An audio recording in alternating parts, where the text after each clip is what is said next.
Are you ready to talk some wrestling? Because that's what we're doing on this episode of the Totally Awesome Podcast, featuring your host, your Colonial Champion Sean McCarty, the Bay Area Brawler Skyler Greenberg, and of course the one and only JoshAgeddon. Welcome to another edition of Dinner with JoshAgeddon.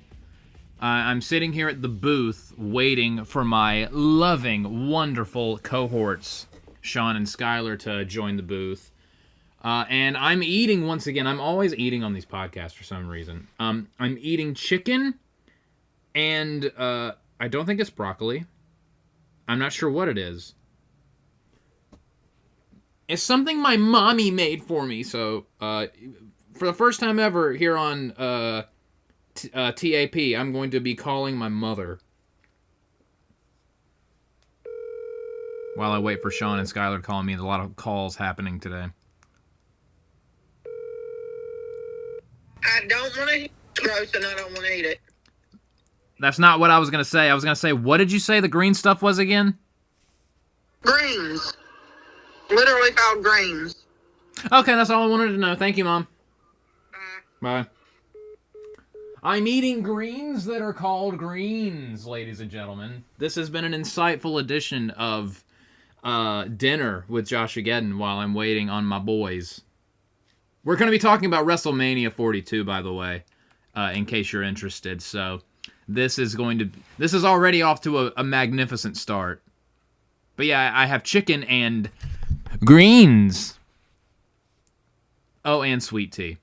The boys are going to be surprised that I don't have noodles sliding down my esophagus this time. And no, I'm not rephrasing that. And if you do want me to rephrase that, well, I just have one little thing to say to you. Go fuck yourself! I'll never get tired of that. But yeah, so I'm just waiting on Sean and Skyler. Skyler is getting off of work, and Sean is Sean. And that's a work in progress right there. Love you, buddy. So yeah, I'm just waiting for them to call me. Should be any second now. Gonna be any second now. Please, guys, for the love of God, don't make me call you. I will. Don't make me do it. I will. Our WrestleMania review will begin at some point today, I'm sure. And until now, you'll be hearing me eating chicken. Welcome to TAW Gaming's Chicken Eating ASMR. I don't even know if you can hear this. I apologize if that grosses anyone out.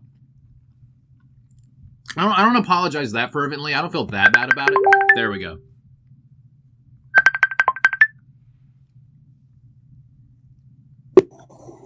What up? Greetings. What? How are we? I'm alive.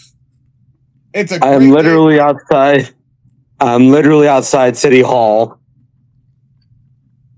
With his walking papers. Mm-hmm. Oh, and just so With you know, oh shit! No! Oh God, no! neither of you will be surprised, but I'm already recording. Of course you are. Neither of you will be surprised, but I'm already recording. We keep doing this to each other, Sean and Skyler. Why? Because Because cool. why not? We're cool is what it is. Mm-hmm. Or that's what we like to think. We're absolute pros. Mm-hmm. That's what it is. Yeah. We are absolute pros. Just to double check, which matches did you guys skip? I just skipped the women's tag. I skipped fewer matches than you think. I just skipped the main event. Okay, because at some point I'll need to grab my dinner because I'm going to need to eat. So whenever you guys get to the lovely ladder match, I will dip for like 5 minutes. Fuck you, Skyler. Okay, fair enough. Because I was going to skip it, and then I didn't skip it. That And I surprises could have me. skipped it. That surprises me. Actually, to be fair, I was going to save it to be a surprise, but whatever. It's Nesca Sepa, as we'll get to that when we get to that. But shall we begin properly? Indeed, while I'm eating my supper. Now, While I'm walking to my car from work. I mentioned this to the both of you, by the way, that I'm doing 2 podcasts in one. So I'm doing episode 199, and then I'm going to say, thank you, we'll be right back. And then I'll start 200. which will make for a lovely little pause in between on TAW's podcast for the Easter egg hunters at home. So I can hear your spoon clang-a-danging against the dish, sir. Wait, hold on. That's what Is it a spoon? What is it that you are eating? That's what good pussy sounds like. Okay. You know, I'm still like in public with people. Like I'm about to go up an elevator with the people, and I'm trying to get to my car, and you have to go with the goddamn pussy comment. Yes. And we can't even monetize now. Thanks. That's what you think. That's what you think. That she needs a doctor. There needs to be medical attention. Somebody call an ambulance. I'm eating. We need some medical. Someone call a police. I'm eating some chicken and greens. That sounds delicious. I made a homemade chicken cordon bleu, and I made a chicussie and put some ham and some Swiss cheese in it, and it was fucking delicious. Oh my God, what did my mom put in these greens? They're very spicy. Well, I should have waited until I got to my car before I started this conversation. Well, it's what you get. Hi, Skyler's co-workers. How are you? Dude, this is legitimately like a big time job, and I can't fuck this up. That's right. So your friend Joshua from South Carolina screaming about pussies is not ideal. So what better way to do a podcast where we frequently get demonetizable content out of you? Right here on the Court Martial and or Totally Awesome podcasts. At least until I get into my car, at which point you'll know because I'll start talking like my normal self. I'm having some TAP, some totally awesome pussy. Well, this is a totally awesome preview right now. So. Whatever, just begin the show. All right, are we ready to do this? Yeah, I'm already tapping out. All right, well. Tapping out to that great pussy. Oh, yeah. That is the WrestleMania spirit. In 5, 4, 3, 2, 1. Welcome, ladies and gentlemen, to the Court Martial Podcast, episode 199, as we have got WrestleMania 42 to review. But we are not doing it alone. I am your Colonial Champion, Sean McCarty, here to bring you all of the action from night one here on this podcast, and then episode 200, which is going to be a back-to-back, a 1-2 lethal blow, a yay, if you will. That's going to come right after this podcast, but let me introduce my partners in crime. First, the man to my left. He is the man of the hour. He is the man with the power. He is too sweet to be sour. He is the Bay Area Brawler, the fattest of cats. Not talking about his weight, but talking about how heavy his wallets are nowadays. The Bay Area Brawler, Skyler Greenberg. And yes, this is like the 4th podcast in a row where I have mentioned your monetary acquisitions. How you doing, buddy? The funny part for the people who don't know is that I started a new job, but I haven't been paid yet. Oh, the sweet pain. That's right. Well, you know what? We'll know. You'll know because we'll never see Skyler again. As soon as that check lands, that'll be the end of the Bay Area Brawler. Yeah. When that check hits, I'm going to the island.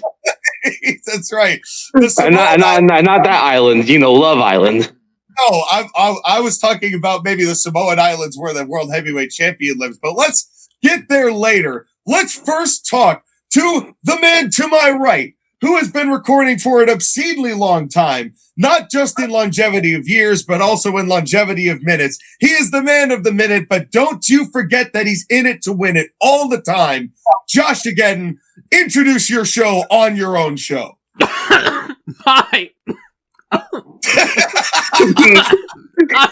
He wasn't ready. Hey guys. He's choking so much it makes him tap out. No. Okay, for the CMP listeners, you didn't get the interlude at the beginning of the show where I was like, yeah, I'm eating food right now. My mom made some greens, and oh my God, they're so spicy. I nearly died. Wait, hold on. God, You're they're choking on a spicy. vegetable, Joshua? God, how white are you? No, I don't do spicy stuff, man. My skin's too white. I got too much privilege to deal with spicy stuff. Also, welcome to the totally awesome podcast. Not almost 10 minutes into this recording.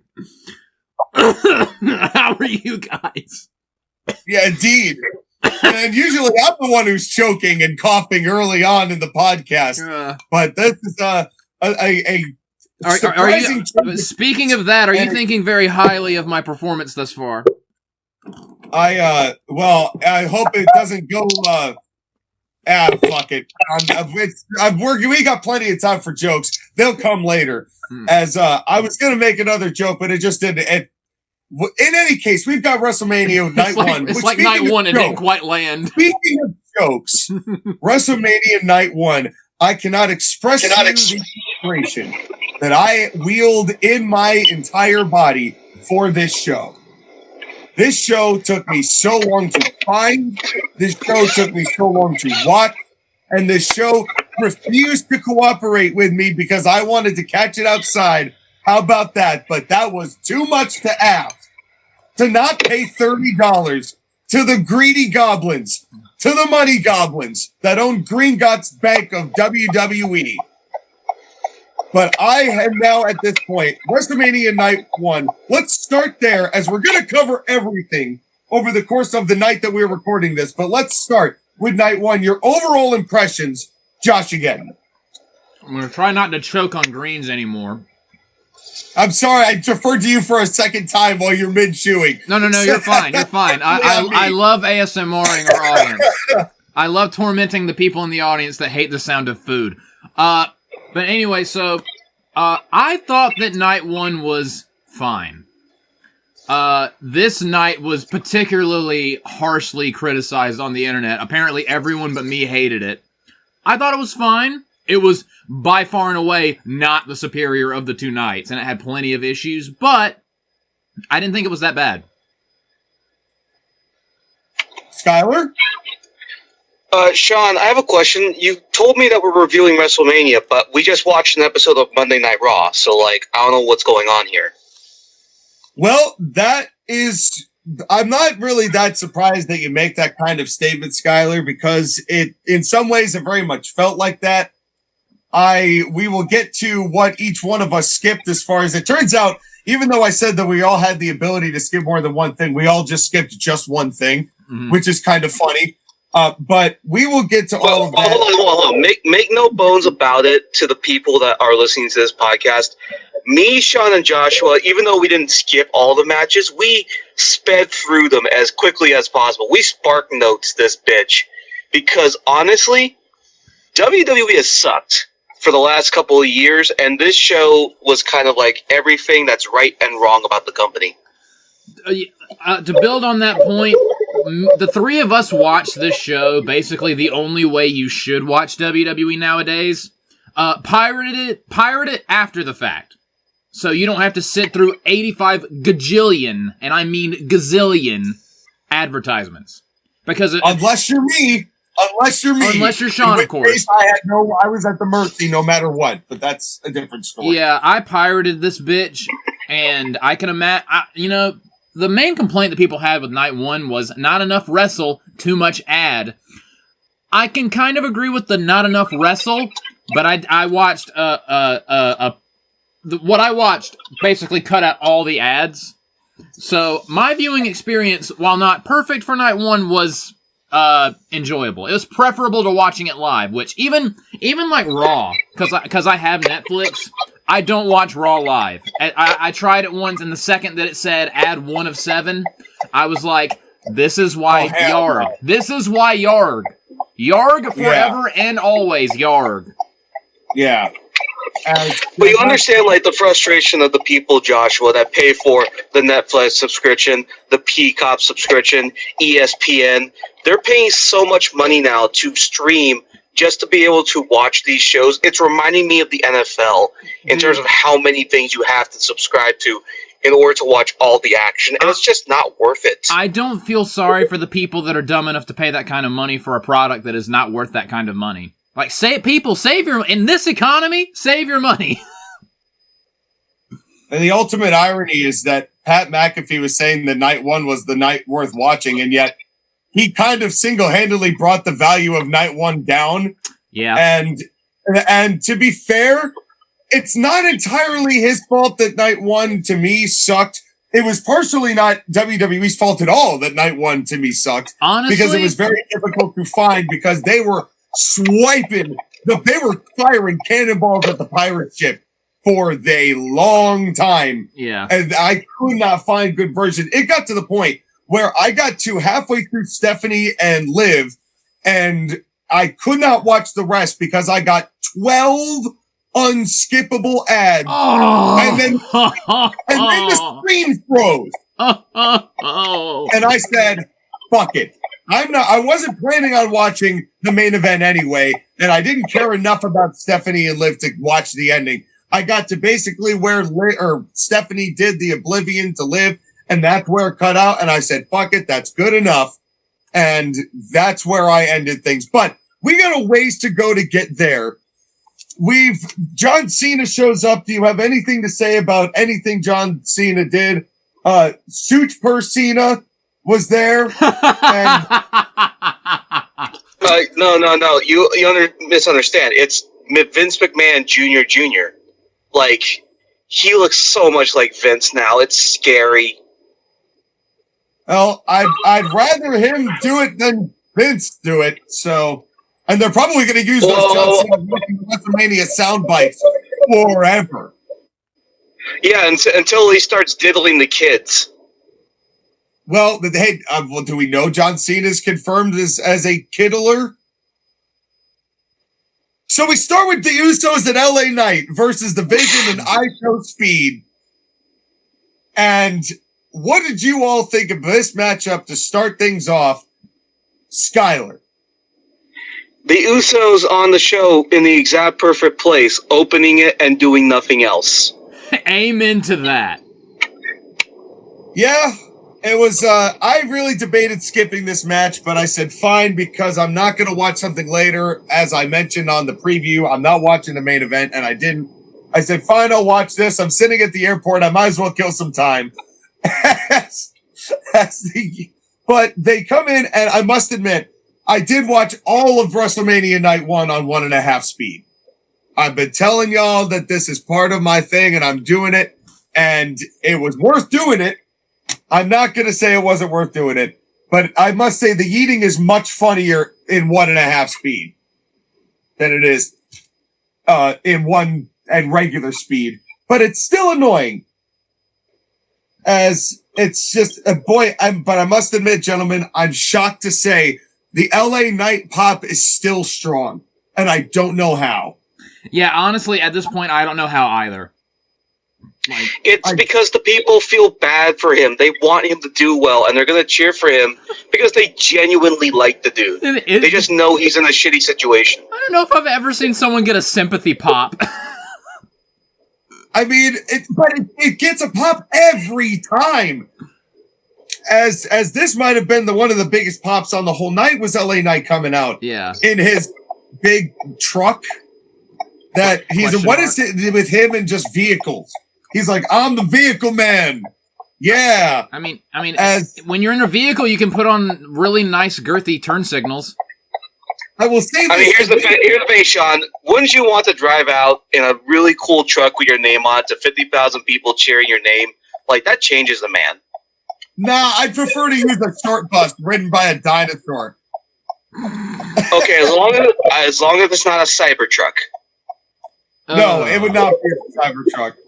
It would be a short bus with a dinosaur. There are so many Cybertrucks in South Carolina. You two would not believe the amount of Cybertrucks I pass on a regular basis. And they're all shitty drivers. They're all bad drivers, and they're all really bad at turn signaling and driving. Fuck you, Elon Musk. I don't know how to take whenever I pass one, because I feel like I'm watching a PS1 cutscene pass me. You reveal a lot about yourself if you drive a Cybertruck. That's all I'm going to say. Yeah, it's the same kind of revealing as it is for those guys that get, like, testicles on their truck. Like, you're telling me a lot about you. Or the Jeeps with the 6 billion rubber duckies in them. I see a lot of those, too. Oh my God, when did this start? Why? Why is this a thing?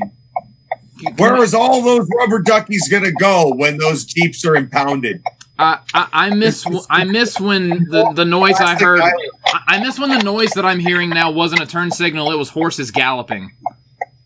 This was well. Speaking of LA Knights, who is riding gallantly down the aisle to fight the Vision, and I show Speed. Okay. First major thing that annoyed me. First major thing that annoyed me. During the Vision's entrance, they did this. They cut the screen in half to where you had like 2 different vantage points of the Vision, and then they're like, "You want to see something cool, kids? We now have 4 different camera points of views. That's not cool enough. Here's 12, and one of them's not working. But here's 11." And it was not. I couldn't keep track of any of them. And they kept it on there for 30 seconds, and I was like, can we get back to one view, please? That one in the corner is still not working. It's still a blank screen. And the longer it goes without them fixing it, the more I'm laughing. But please stop this. Lee Fitting, this is a terrible idea. You were horrible at your job on this night. You were better on night 2, but night 1 was not a good night for Lee Fitting. And I hated this. There were a lot of remember my original nickname for Lee Fitting? Mm-hmm. Dungarees. Because he was all about the jeans. As now I am fully aware that there's a lot more Kevin Dunnisms that are slowly taking root in the brain of Lee Fitting of late. And it's sad to see, because there were a lot of camera cuts here. There was just a lot of shades of earlier days. Yeah. Let's just put it. And a lot of that just... Lee Fitting has done better production than this. But it seems like every part of WWE had a failing somewhere at some point. Yeah. And we'll get to that later on. But no, I agree. That picture-in-picture was just weird. And I did not like it at all. Like, if they just did it for like a couple seconds and then went back to normal view, it would have been fine. But they just held it for way too long. Yeah. And the longer that it went on, it stayed like that, the angrier I got. Except for when I was laughing at and then finally, when the one that wasn't working finally turned on, I was like, aha! So it wasn't working, because I was kind of like, did y'all do that on purpose? Oh no, you're just all bad at your jobs. Yep, that's basically what it is. And speaking of bad at their job, well, no, I can't say the Usos are bad at their jobs in a match like this. This is exactly, like you both said, this is exactly what the Usos should be used for. I was pleasantly surprised to see that the Usos were not really the ones doing the backslap tags in this match. It was that was kind of surprising to me as well. I was pleasantly surprised. This did not suck. It was the other team that was really doing the backslap tags. Yeah. Well, is it even really a team at this point? Because this is a group of people that are just, they have no identity beyond, like, oh, we occasionally work together and stuff. And speaking of, Paul Heyman has basically wiped his hands of it, which is also very revealing. But the Vision has replaced, what was the stable last year that Joshua really hated? I can't remember. There's several. I know. It just replaces, like, the other bad stables. Like, again, there's a reason why the Judgment Day won, because at least they feel like a unit. They have an identity. I mean, Division hasn't had a chance because they've been injured the fuck. But, God, Logan Paul and Austin Theory, I feel bad for both of these guys. They should be in better spots than what they are now. I will say that there was a spot near the beginning of this match that I just thought was hilarious. And I messaged Sean. I was like, there's a spot involving a headlock that I think you're really going to like because it made me laugh. So they start out, we immediately get super kicks. Lovely, great. But they did it to where I Show Speed was alone in the ring, which I thought was funny. And then he's doing all these flips and cool stuff. And then LA Knight's like, yeah, but at a point you're going to have to fight me. So I Show Speed puts LA Knight in a headlock. And while IShowSpeed is pretty toned and athletic, he's not a big boy. So LA Knight just stands up and IShowSpeed has this headlock in on LA Knight, and he's just dangling with his feet kicking and trying. He's like, but I have you in a headlock, and LA Knight just has his hands on his hips like I'm literally holding a child without using my arms. That was pretty funny. That just tickled me. It was so funny. Yeah, that definitely was probably the funniest thing that I got out of this. I just thought that it was funny that the match started with double super kicks. And I was like, yeah, this is basically exactly why I was gonna skip it. Was that? But thankfully, it was pleasantly surprising. Like, entirely. You know, there was actually halfway decent tag rules for the most part. You know, they keep calling. And now, answer me this, gentlemen. Logan Paul have a titanium screw in his hand or a titanium plate in his hand? It's a screw. It's a screw. That's what I thought. But Michael Cole gaslit me on this night because I was like, is it a plate? No. Lex Luger had the plate in his forearm, and Michael Cole is just senile. That's what I thought. Also, thank you for making sure that I was right in saying that Michael Cole was incorrect in saying that it was a titanium plate. Not only did Lee Fitting have a bad night, Michael Cole had a bad night as well. He was fine on night 2. Okay, Josh, again, let me ask you a better question. When has Michael Cole had a good night recently? When has Michael Cole had a good night? Other than WrestleMania 40 night 2, when has Michael Cole had WrestleMania 40. when has Michael Cole had a good night? Other than that one time. Steve Austin, 1999. Sure. Again, we've gone from please retire Michael Cole to retire Michael Cole to retire bitch Michael Cole to I'm grabbing the gun from the snipers at Saudi and taking care of business. And Sean, Joshua, I was thinking about this because the last time we talked about Michael Cole, it's like, who do you have to replace him? Like Joe Tessitore? I'm like, anybody. No Tessitore. No. I also vote no as far as Joe Tessitore is concerned because Michael Cole just gets everything wrong. It's like someone's like feeding him like a torrent of misinformation.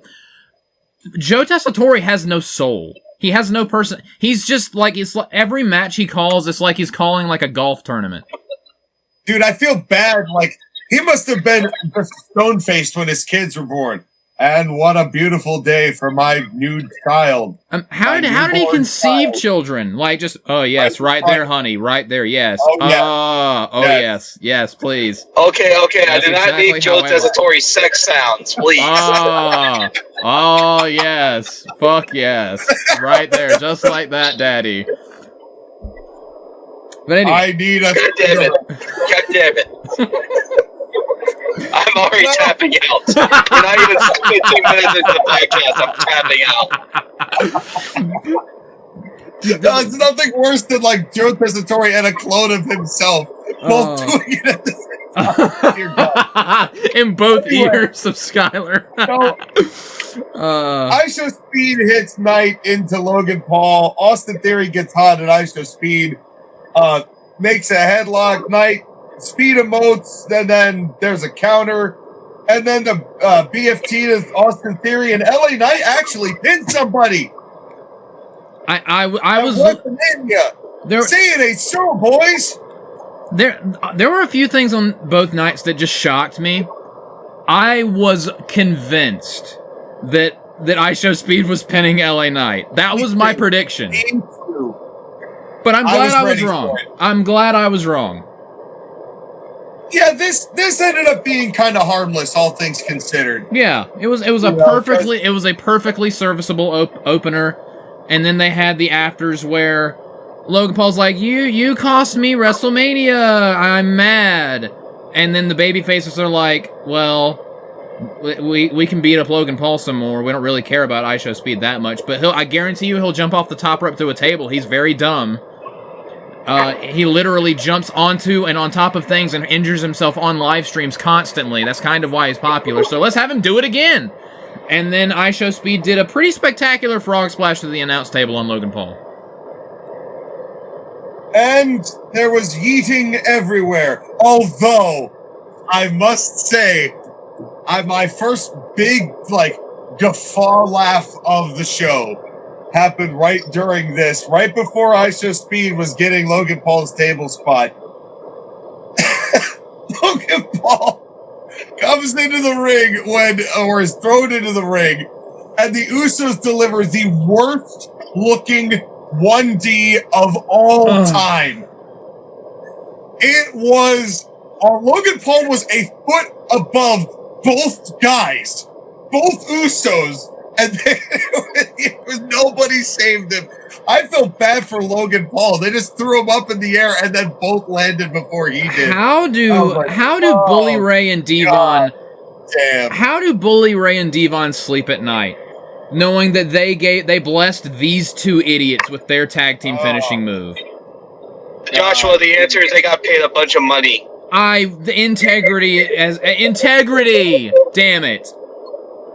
Joshua, at the end of the day, everybody's got to eat, even Bully Ray. If I created a cool move and then some goober after I retired was like, "Hey, can I use that?" and I'm like, "Sure, kid," and then he proceeded to screw it up every time he tried it, I'd blow a gasket. I doth revoke your rights to use my move. Yes, immediately. Yes. You shall be banished to not using my movedom. Also, whoever, whenever they're like, the Usos are the greatest tag team of all time, stop. You're lying to me. Yeah, it's the New Day. Stop. You're lying to me. Stop. I don't hate Jimmy Uso, but I hate the Usos as a unit, and we all know how I feel about Jay. They're so sloppy and just, the thing that's opposite of bad. They're the opposite of good that's known as bad. But ISO Speed got a moment, and yay internets. Yeah. Hooray for them internets was basically the moral of that story. Pretty much, yeah. As now we move on as we take off, and please make sure you locate the emergency exits on the front, the middle, and the back sides of the plane. As we now head into our unsanctioned matchup between Jacob Fatu and Drew McIntyre. What did you think about this match, JoshAgeddon? I thought it was good, but Seth Rollins and Gunther had the better unsanctioned match of the night. Which wasn't really an unsanctioned match? It felt more like the beginning of Seth and Gunther felt way more like an unsanctioned street fight than Drew and Fatu did. Well, that's certainly true. But also, when Drew came out with his giant ass sword, I was having severe flashbacks to, very end of the line, senile Vince era. And let me ask you a question, boys. If it's an unsanctioned match in WWE, while I stroke out, WWE is not claiming any liability for what happens, no injuries, they're claiming no, that's the whole premise of the unsanctioned match, and a motherfucker brings a sword, I'm expecting somebody to lose a fucking limb. I'm sorry, there's too many expectations when you say there's an unsanctioned match and a motherfucker brings in a sword. Yeah. The only way you can satisfy the people is by winning via decapitation. I was gonna say the exact same thing. Okay, Sean. First things first. When Drew McIntyre wrestled Baron Corbin, Bishop Dyer, a couple of WrestleManias ago, he brought the sword with him and he didn't use it on anybody. So your expectations already should be he's not going to use it. That wasn't an unsanctioned match, though. That was just a watch Drew McIntyre kick out of the End of Days match and then cut the ropes in half because reasons. Yeah, actually. And secondly, come on, it's Jacob Fatu. For all we know, he could eat the sword. Yeah, if they really, really wanted to make me pop, Drew would have hit Jacob in the back with the sword and the sword would have shattered. that would have been Jacob something. Fatu is the best big man in the business right now. I don't want to hear anybody else say otherwise. Look at this giant ass Samoan monster. He's so fucking cool. Yes, he is. He is. Even if the entrance was a little bit, racist with all the flame dancers and shit. I actually liked that. That was one of the few entrances that I actually thought was kind of neat. As I was just like, okay, is somebody about to be set on fire? I mean, goddamn. I mean, Drew. He should have brought one of those torches. Yeah, because to counteract the sword. Bro, this would have been so much better if Drew was trying to whack him with a sword and Jacob's like, well, I have fire.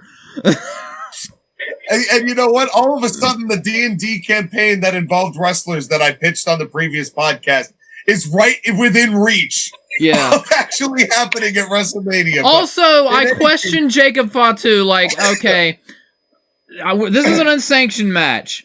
There's a big giant Scotsman walking towards me with a sword. I'm going to jump on him. No, you are not. I'm like, he has a sword. There's a good chance I might be impaled in midair. Yeah, but here's the thing: is that like Jacob Fatu is a convict. He's used to shankings. That is a fair point. True. That is a fair point. Question mark. Well, but you know what? I will say, Jacob Fatu, he was smart. He brought Drew's Achilles heel. And what have I been saying for years, gentlemen? That wrestlers don't like basic tools. And now we know that Drew McIntyre's Achilles heel is the toolbox. Yes, like he has PTSD from it. Hold on. Let me get this straight. Drew McIntyre can use a fucking Claymore sword, but he can't use a basic toolbox. That's right. Well, he's WWE logic. Well, he's never, lost gallons of blood from a sword, but he has lost gallons of blood from a toolbox before. Shades of CM Punk and Drew McIntyre in the Hell in a Cell. Yes. We're not necessarily positive that Drew McIntyre has not lost blood from a sword before. Scotland is a very interesting place. We haven't seen it on TV. Correct. But yeah. in any case... We'll see it on Unreal. that's very possible. But in any case, I like Drew's Twitter spot where he hit the phone on Jacob Fatu. That was nice, keeping that tradition alive. Yeah. Then there's chairs every fucking where. Mm-hmm. The jumping Glasgow kiss stopped the chair swing, which was cool. Drew McIntyre has been making a gimmick out of kicking out of protected finishers at WrestleMania because Cole's tried to sell it as like nobody's kicked out of that moonsault, which is that true? Probably not. And I seem to think that that's not true. I can't dispute. Maybe on like an MLW show, but in WWE, no one's kicked out of it. Well, Drew McIntyre is making a gimmick out of kicking out of people's finishers. So good for Drew, as he's then wrench happens, and it's hard to bring out a wrench and not get juice. It's just that makes it kind of hard to have an unsanctioned match in general. And not have juice. What, Sean? You don't like having an unsanctioned match with no blood but Slim Jim logos on the tables? Well, no.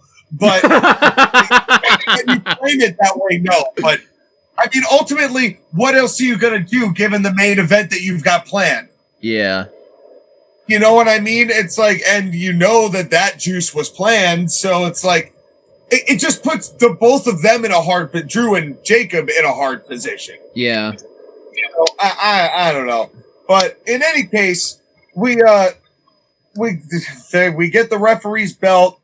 Jacob Fatu has chairs. Jacob Fatu belt will uses the belt. There's a Claymore 2 count. There's Drew McIntyre pushes Fatu through the table on the outside from the top turnbuckle, and the crowd went mid as fuck. This is like the deadest unsanctioned match. It seemed like the night one crowd in Vegas just didn't give a fuck. Well, to be fair, did you guys get that vibe on the night, like that they just did not care about the proceedings? I thought that the crowd on night one was fine, like way better than last year. I thought that overall the crowd was better than they were last year. Like last year, they were quiet for so much stuff on both nights. I thought they were better, but not like crazy on night 1. I thought they were much better on night 2. But in their but here's the thing though. Here's the thing though, is that like we're not complimenting this crowd. I have been on the record saying that the WWE crowds have been bad recently, and this continues that trend. I mean, I don't know what the live experience is like. Maybe I could ask a friend who did go, but from everything that I was seeing, it's a lot of people. It's hard to see the ring. You have to look at expensive ass tickets to even go to these things. You have to mortgage a house in order to do this. Like, god damn it. Also, for night 1 at least, the not as big reaction to everything, night 2 was the stronger card. Right, but even if we ignore, like, the difference between the cards, you got 2 of the biggest, baddest guys in the company beating each other up, and the crowd is doing nothing. Well, I mean, it's an unsanctioned match. It's also a street fight. It's also an Extreme Rules match. It's also a no-holds-barred match. It's also a no-disqualification match. Those are all the same thing, right? That's my point. My point is they've seen this kind of match in WWE, and it's to the point where it's carbon cut. Like, we had another one the night following, which I did not know that Balor and Dom was also a street fight. Although that was, in my opinion, better than this one. But still, I can kind of understand and look past the crowd not caring all that much for this match, because WWE no DQ matches, for me, are starting to bleed together. It also does not help that they have been dicking around Drew McIntyre so much these past few months. It's hard to care about him.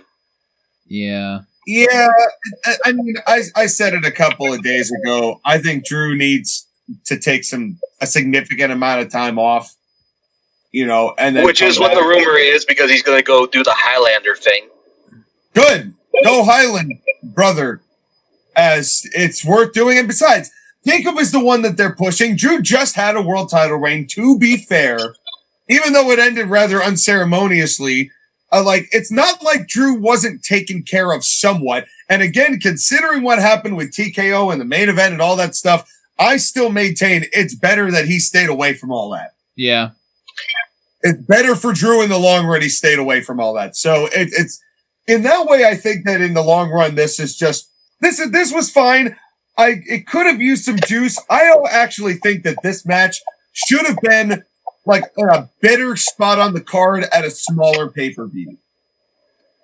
Because this match could have been really good if they were the only 2 that were actually getting juice on that night. Yeah. And then they could. And it could really feel like an unsanctioned match. It just couldn't do that on match 2 of a 4-hour show that was mostly ads. Yeah, and another thing, I'm sorry. I can't take 2 big, angry-looking dudes beating up each other, and then they're using Slim Jim logo tables. That takes the seriousness out of the match a lot.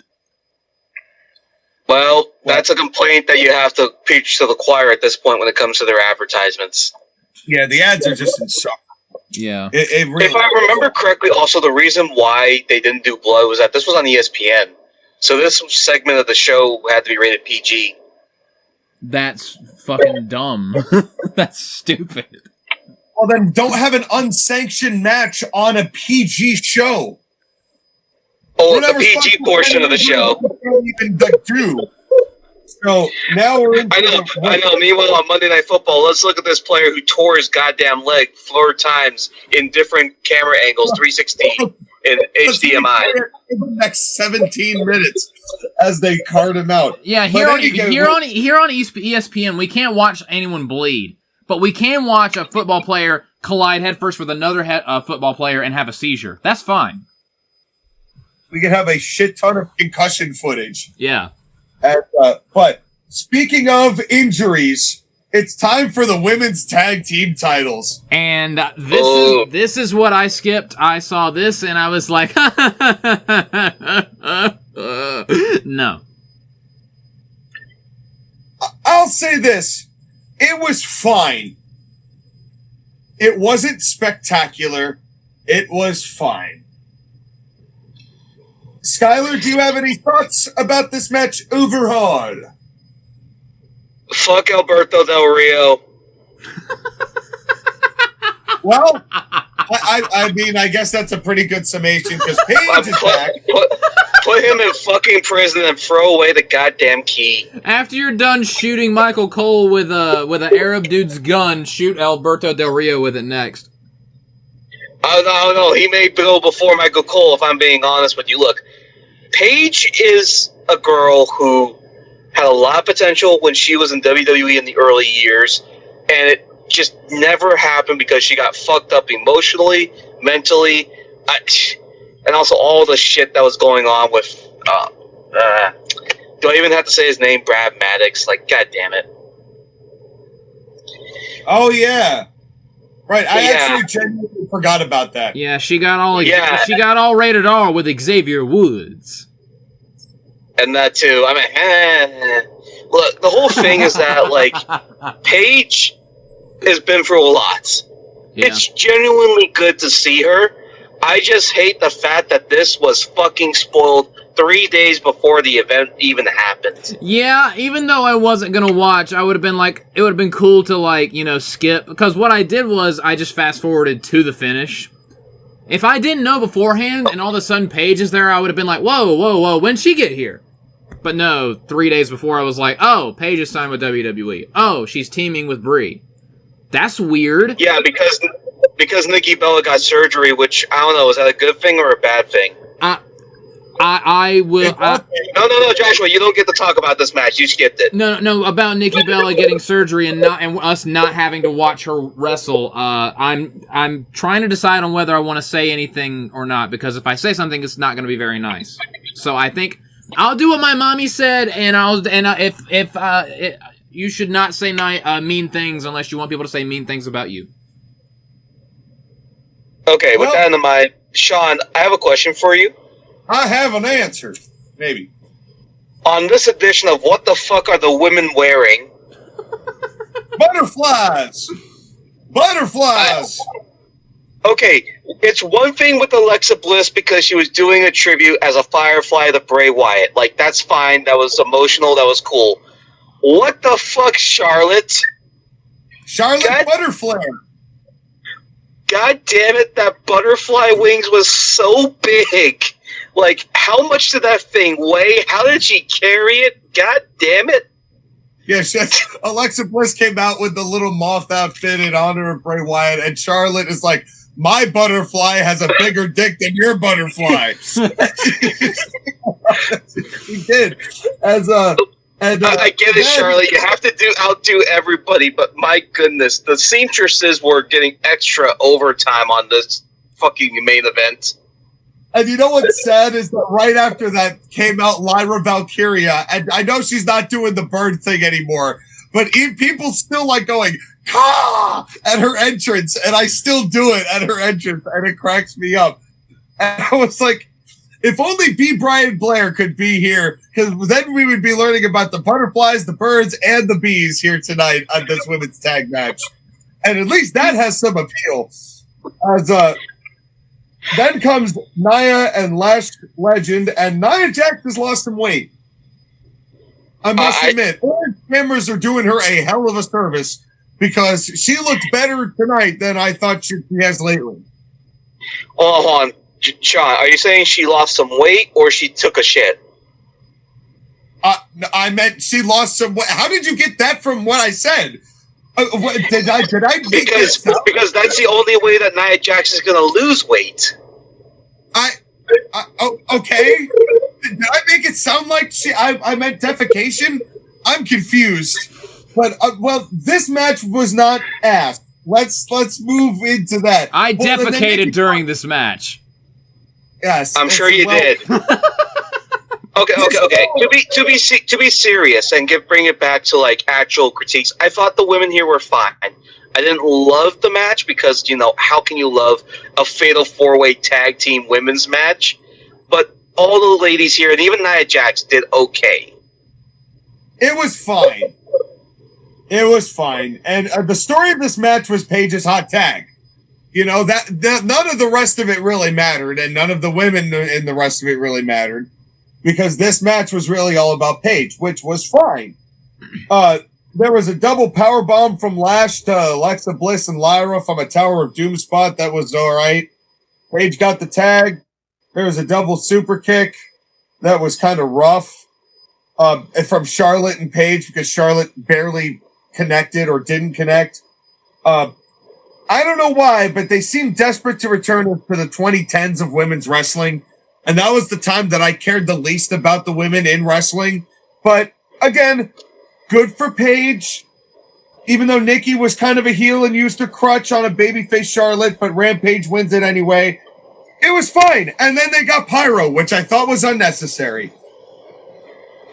And that's it. I mean, here's the thing, though, is that, like, yes, this isn't the best situation, but I'd rather Paige come back and get the moment than the Bellas winning the tag team championships, because that's just awful. I mean, the second Nikki Bella is healthy, you know she's going to turn on Paige and take her half the belt. Yeah, that was my thing. Nikki Bella and Paige again. My thing is, yeah, Nikki getting injured only prolongs the inevitable of let's put the tag team titles on the Bellas. Yeah. Because of all the things we need to prolong, it's that. Thank you, Nikki's ankle for getting injured. I would rather just take the Band-Aid off and get it over with, but no. And that's a future pay-per-view match that I'm going to have to skip. Yeah, it's just regrettable. It's regrettable we're in this position with women's wrestling in general, but I don't know why they want to bring literally all of the ladies who I was happy not seeing again back. And that's just, again, maybe it'll mean that Paige actually, I don't know how long Paige is going to have. That's another question. How long is this run going to last from her? Can it last a long time? Who knows? The one thing I will say is that, like, I know, Sean, you're saying, like, the 2010s women's, but, like, the early 2010s women's, I agree, are bad. But the later 2010 women was arguably its best era of women's wrestling, quote unquote. Well, and at that point, there really wasn't. I'm just interested to see what's going to happen here, because it's a different format of the kind of wrestling that we get as opposed to what it was in the early 2010s, which means maybe it will be better, you know, and we'll get to AJ Lee in just a second on that basis.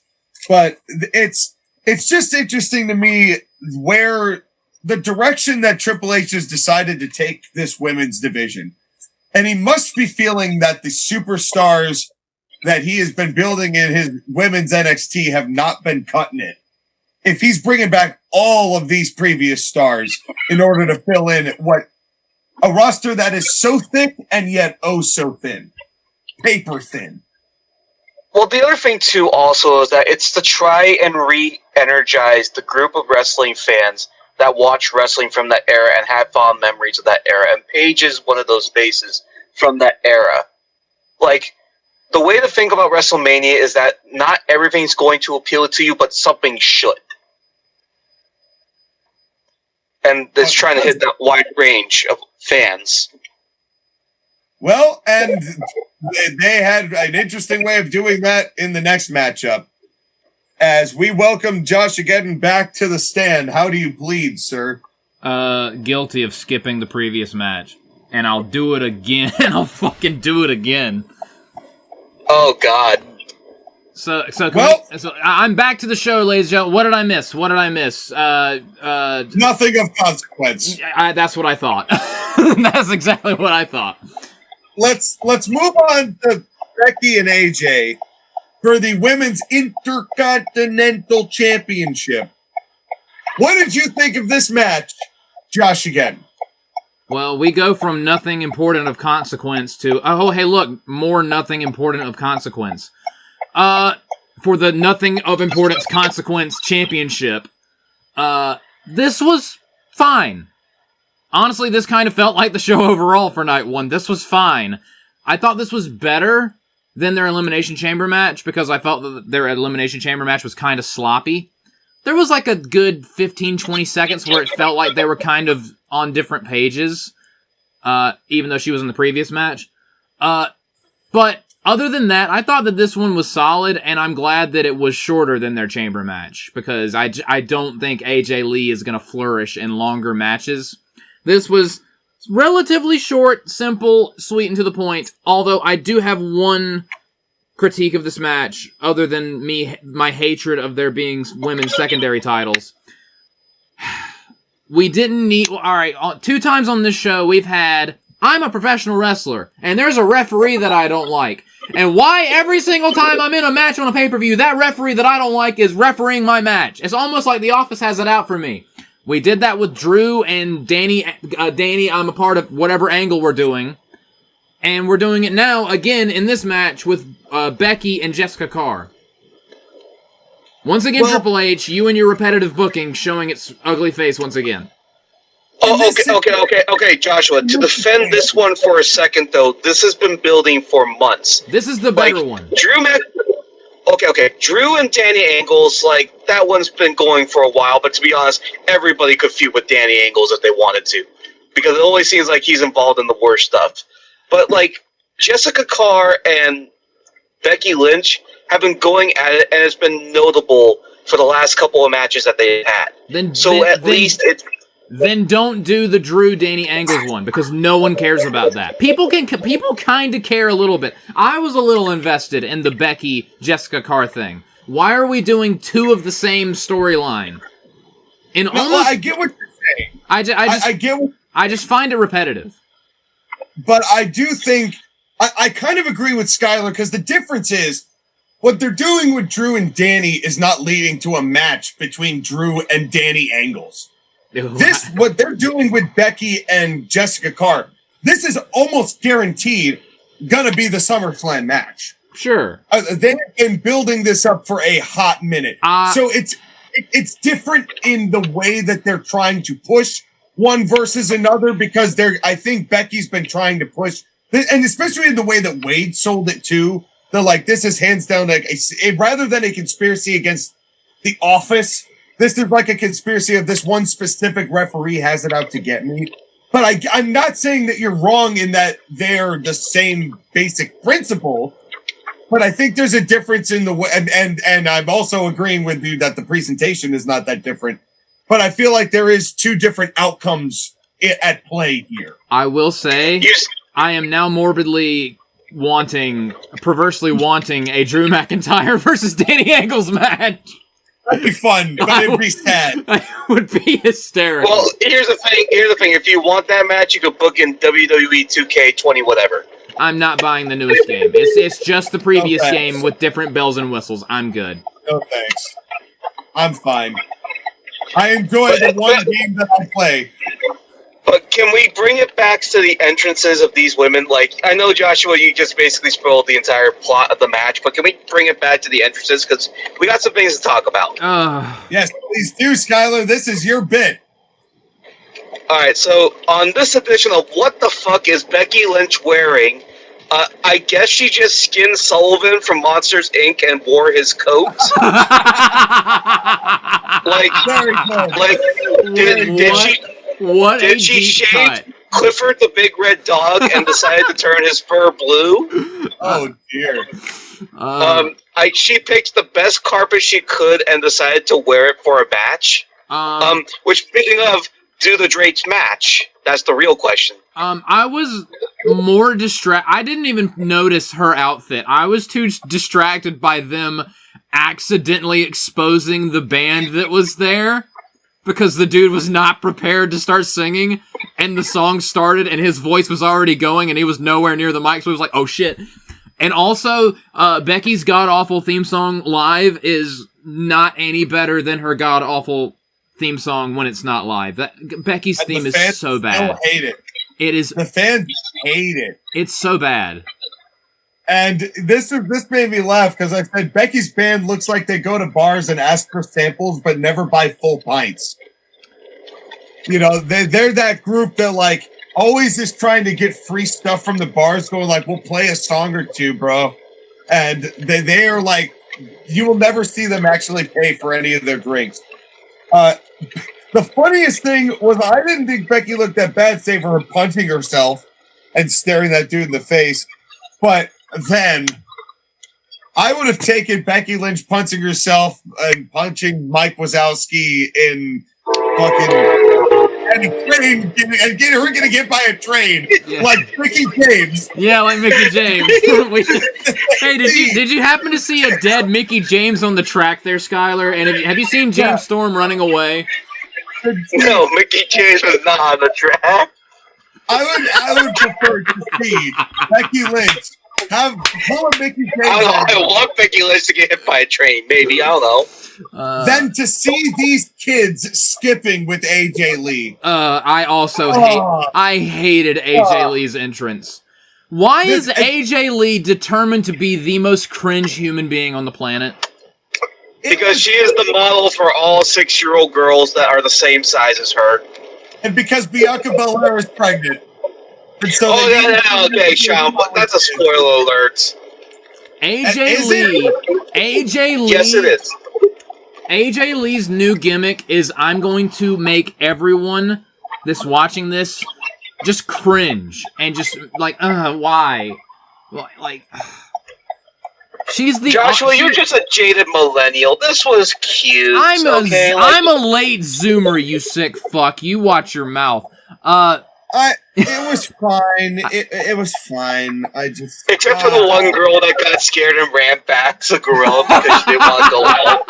Yeah, I'm with her. I'm with her. Get out. Get out with all. She heard that train and she didn't want to get hit by it.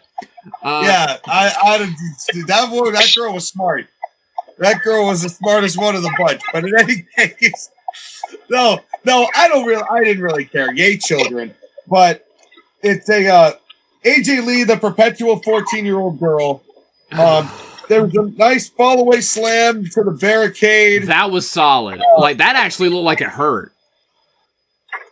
Becky Lynch and Carr still being set up. And I think my issue with this was that this felt like this was just setting something else up. You know, it almost felt like AJ Lee was relatively the afterthought in this match, which I'm not saying she should or shouldn't be, but it just, I don't know. AJ did a sliced bread that was kind of good. There was a Black Widow swing counter into the turnbuckle that looked pretty good. Stop me anytime. Becky was trash-talking Jessica Carr as she pushes back and gets in Becky's face. There's a manhandle slam by AJ. That didn't look very good. That was pretty bad. I will say, the manhandle slam did not look great, but AJ Lee hooked the shit out of her leg on that cover.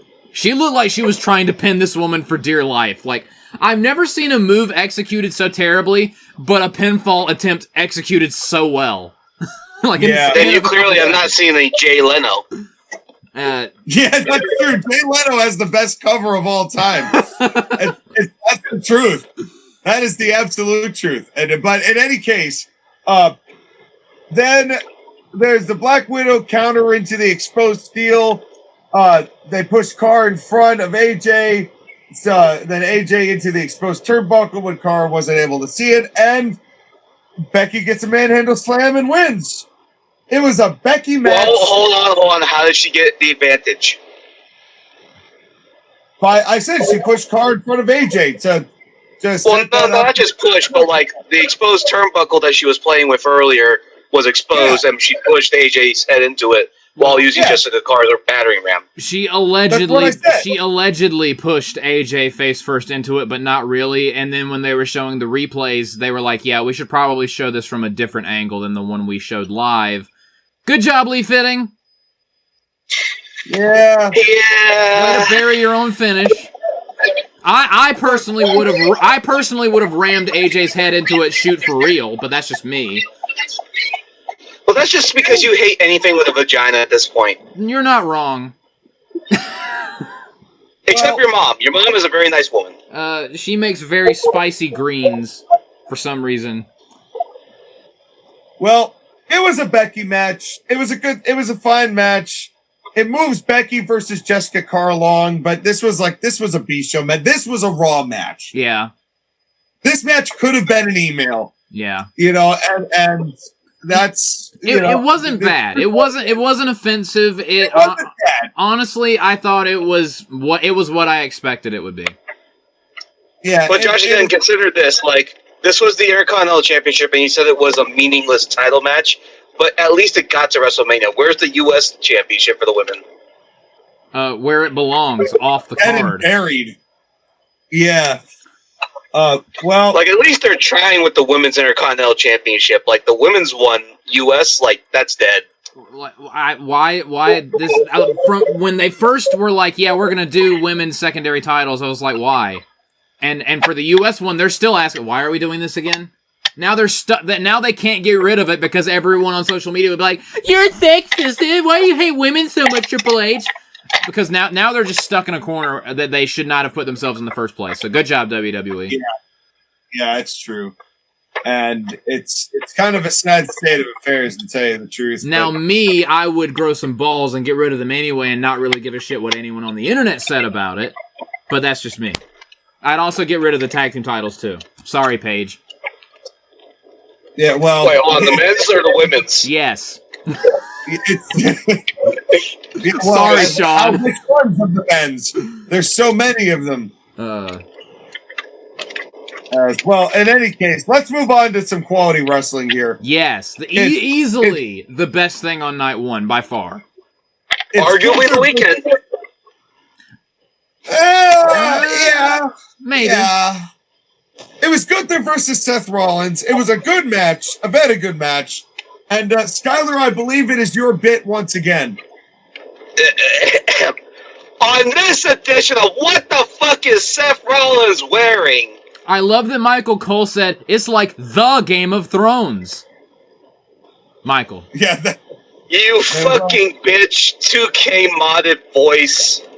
Michael. The Weenie Shire must live on. I've never even watched Game of Thrones, and even I know there's no the. And also I know that looks nothing like anything that's ever been on Game of Thrones. Seth literally did a Game of Thrones. Having said that, Seth Rollins looked really cool with the smoke and the eyes that were, with a contact lens. Like, that was a really cool effect. Yeah. Even though he looked like a vampire from Being Human, the TV show. But one question, why all the holes? Why do you have to look like a piece of Swiss cheese? So he could look like he just got out of, like, the smoke factory. Like, he was stealing the Street Profits gimmick because he wanted the smoke, you see. Yeah, but here's the thing, is that if I want a smoking piece of black cheese, like, first, I think that's pretty bad.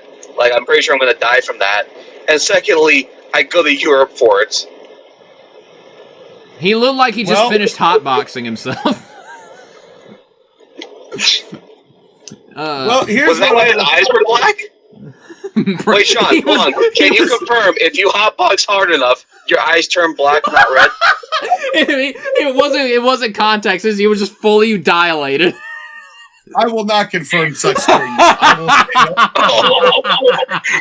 What type of shit do you have to smoke in order to make your eyes black? I just want to know. Seth looked like that because he just walked out of the Colonial Dungeon. Consult your local doctor. That is a nightmare blunt rotation of the colonist Sean McCarty and Seth Rollins and Abe Bizzle. Like, damn. Well, I have. If you got Seth Rollins in the Colonial Dungeon to interview him over weed, my goodness, my man, you better put that on the fucking podcast for free. I get the feeling that I would not be able to actually do that, though. I don't think he's that type, to be honest with you. But in any case, here's what I said about Seth Rollins' outfit, because I actually had some bits myself. That jacket is a waste of grommets. There are flags everywhere that are now starving because of that jacket. If Thousand Eyes Restrict were a wrestler, it was Seth Rollins on this day. That's for all you nerds. Wow. Yes, Seth Rollins, the Jared Leto of professional wrestling. Okay, no. You take that shit back right now. You're not wrong. You're not wrong. I don't want Seth Rollins to put a damaged tattoo on his forehead. Like, God damn it. Well, he doesn't have to. As the professional Jared Leto liker of the group, I can confirm. Okay, I feel validated. And I'd call it steampunk, but punk is on Sunday night. And then And then when all of that steam went on, I said, Seth, your check engine light has been on for the past 6 months.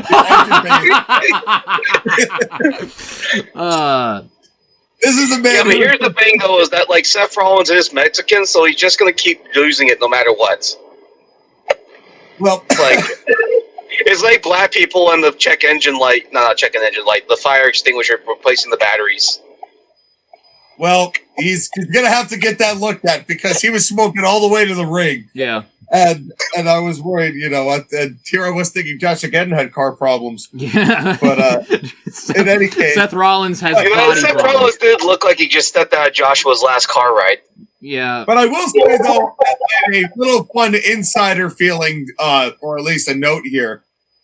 When I worked the opera for the Pirates of Penzance this back October, we used fog machines in order to get the whole idea that we're arg on the 7 Seas, speaking of pirates. And when we did that, the fog machines smelled like waffles. So I bet you that Seth Rollins smelled like waffle. Or pancakes from the New Day. He was with the New Day making pancakes before the show. Oh, there you go. Then he must smell like waffles. They loaded him up. We got the 4th hot start out of 4 matches, without a collar and elbow tie-up to be seen. Although, to be fair, this was the only, this was the best, hot start. Because I will say, Gunther and Seth, they were acting and their brawl that they had a couple Monday Night Raws ago, they were going at each other like they legitimately wanted to kill each other. This was more intense than Drew and Jacob. By several football fields, yes. Yeah. As I'm just happy that Gunther survived the buckle bomb. Yeah. That scares me every time. That he so badly did not want to take. And I so badly did not want to see him give. He also so badly did not want to take the pedigree either time. Yeah. It's yeah, I'll turn sideways and land on my arm, kind of. Yeah. Well, the path to the pedigree and the stomp was great, though. Mm-hmm. As the crowd was super into this. Yeah. I was not really putting down a whole ton of notes because I was just enjoying it. Yeah. And most of the time, when my notes are minimal, it's because I'm enjoying it, not because I'm disinterested. It's because I'm actually invested in it somewhat. There was a suplex Falcon Arrow with that was countered, or at least then it was... Yeah, countered then into a Seth sleeper into Gunther, which was cool. I will say, in my opinion, the best thing in this whole match that made me pop. Okay, there's this thing that Dragon Lee, stay with me. There's this thing that Dragon Lee likes to do where someone will throw a clothesline and he'll try to flip over into his big power bomb. Sometimes it's not all the synapses are firing correctly and he kind of janks it up a little bit. Gunther threw a clothesline at Seth, and Seth did the Dragon Lee float over the clothesline deal. It was so perfect looking. I have never seen someone do that flawlessly. It was gorgeous. Seth does not get enough credit for how damn good he is. No, we've said it a number of times on this program. Seth has won a Wrestler of the Year grappling before. Mm-hmm. For how great he really is on a pretty consistent basis. It's difficult right now because I don't know what else there is for Seth to do. I would say he should go to SmackDown, but SmackDown is the fucking drizzling shits right now. Yeah. It's hard to want somebody that good to be on a show that bad. But that's the thing, is that Seth Rollins has hit the point in his career where he's a made man. So all he's really here to do is just get other people over. And that's partially what we're doing here. And also, if we're talking about the other man for a second, Jesus Christ, Gunther is perfect in every single way because of one thing. He actually feels like a professional wrestler from the olden days translated to the modern times. He's so amazing at everything he does. Again, Sean, Joshua, we have spoken about our love for him, but every chop he did this night hurts. Yep. And looks like it hurts. and I don't feel that from most moves, but god damn it.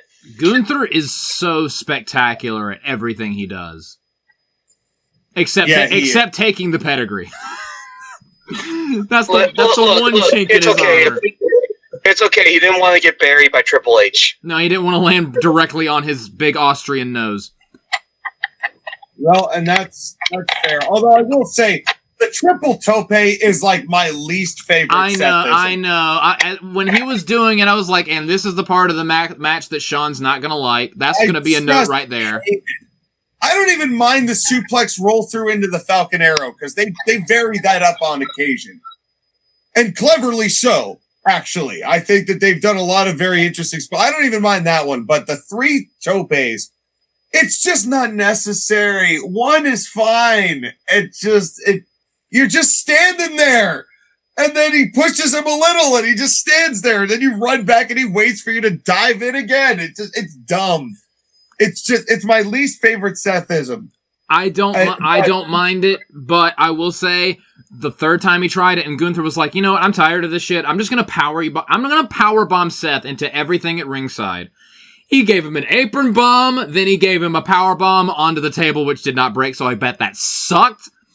I bet it did. And then he tries to do the power bomb on top of the table, and I'm like, oh my god, is he going to like sit out power bomb Seth through the announce table?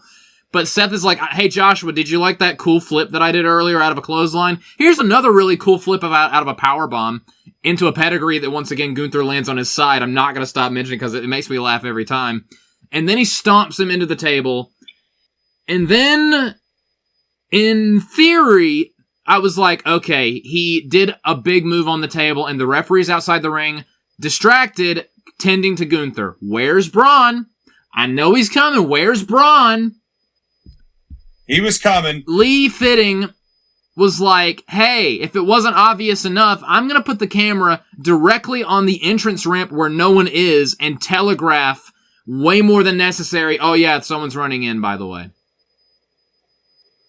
And then he got a bad angle of Braun spearing him into the barricade. Like, this whole thing, I think, was done well by the performers involved, but man, Lee Fitting was doing his best to make it, was to like, take a little bit of the air out of the balloon. Yeah, you deny that. And honestly, it wasn't the best spear that I've ever seen out of Braun Breaker. It was nice to see him back. Yeah, and then he was out of frame, and I was like, and he does a nip up almost off screen, but the way that Lee Fitting was, fumbling with the camera, I thought that like Braun Breaker like did a 2K glitch where he was just flopping around. I thought he like did a front flip or some shit, and I was like, okay, we're gonna get replays. I need to know if Braun just did a front flip or something and landed on his feet. No, he just did a normal nip up. It's just, I don't know what Lee Fitting was. Maybe Lee Fitting was so happy that Braun was back, he was handling the camera with one hand. I don't know. That's what it felt like. Okay, well, here's the question: what's he doing with the other hand? He was fitting his Lee. So then. Damn it. Okay, you know what? I should have expected that joke. Yeah, you kind of walked right into that one. Then Gunther is like, "Oh, look, I distracted Seth. I'm going to choke him out real quick." And I like that that it's the finish. Whenever Gunther has a sleeper in, and he like uses one of his legs to hook the arm to just make sure they can't get out of it. And then, after the fact, Gunther wins, and then Braun was like, hey, that spear that I gave Seth that didn't look very good, that spear, that I have a notification for you guys. That spear that I did that didn't look very good, that spear is going to look amazing compared to the spear that I'm about to give Seth. Because Seth is trying to get up, and Braun is sprinting down the ramp. And Braun Breaker... We need to apologize to Jey Uso. I don't know if they just mistimed it, but Braun Breaker gives Seth the worst spear I've ever seen. This was rough. This looked awful. And it was. In every way you could possibly ask for. Yeah. It almost looked like he went for a chop block than a spear, but he went forward instead of backwards. And Seth did like a ballerina twist away from it. He's like, yeah, I don't mind taking your spear in the ring. I'm not taking your spear on the ramp, dude. Well, and the thing is that this was mostly good. I was just like, I don't know, to me, because I knew that there was so much table shit all night, that I was like, I really wish that we didn't do more table spots in the middle of this match. That was the only thing that I really had to complain about. The match itself was very good. Mm-hmm. And of course it was, because it's fucking Gunther and Seth Rollins. If there's any two people I expect are going to tear the house down, you know, they could have done 2 minutes and it would have been the best 2-minute match you've ever seen in your life. No. That 2-minute match was Darby Allin versus MJF. How dare you? Oh, yeah. I already talked about that. I'm not giving that any more credence than has already been Clearwaterly revived. I'm gonna make a short about it and send it to my friends. But this was clearly the match of the night. I mean, this was great, and I enjoyed this very much. And considering that my time in viewing this show was coming to a rapid conclusion, this was my favorite thing to watch. Yeah. At least night one. In night one, yes. And so then we move on to the women's world title. Liv Morgan versus Stephanie Becker. And, well. Okay, I have two things to say right off rip. Go, please, rip. Liv Morgan's song is god-awful. And her entrance was the sluttiest entrance I've ever seen. Like, and this is a band who actually got sent nudes for real.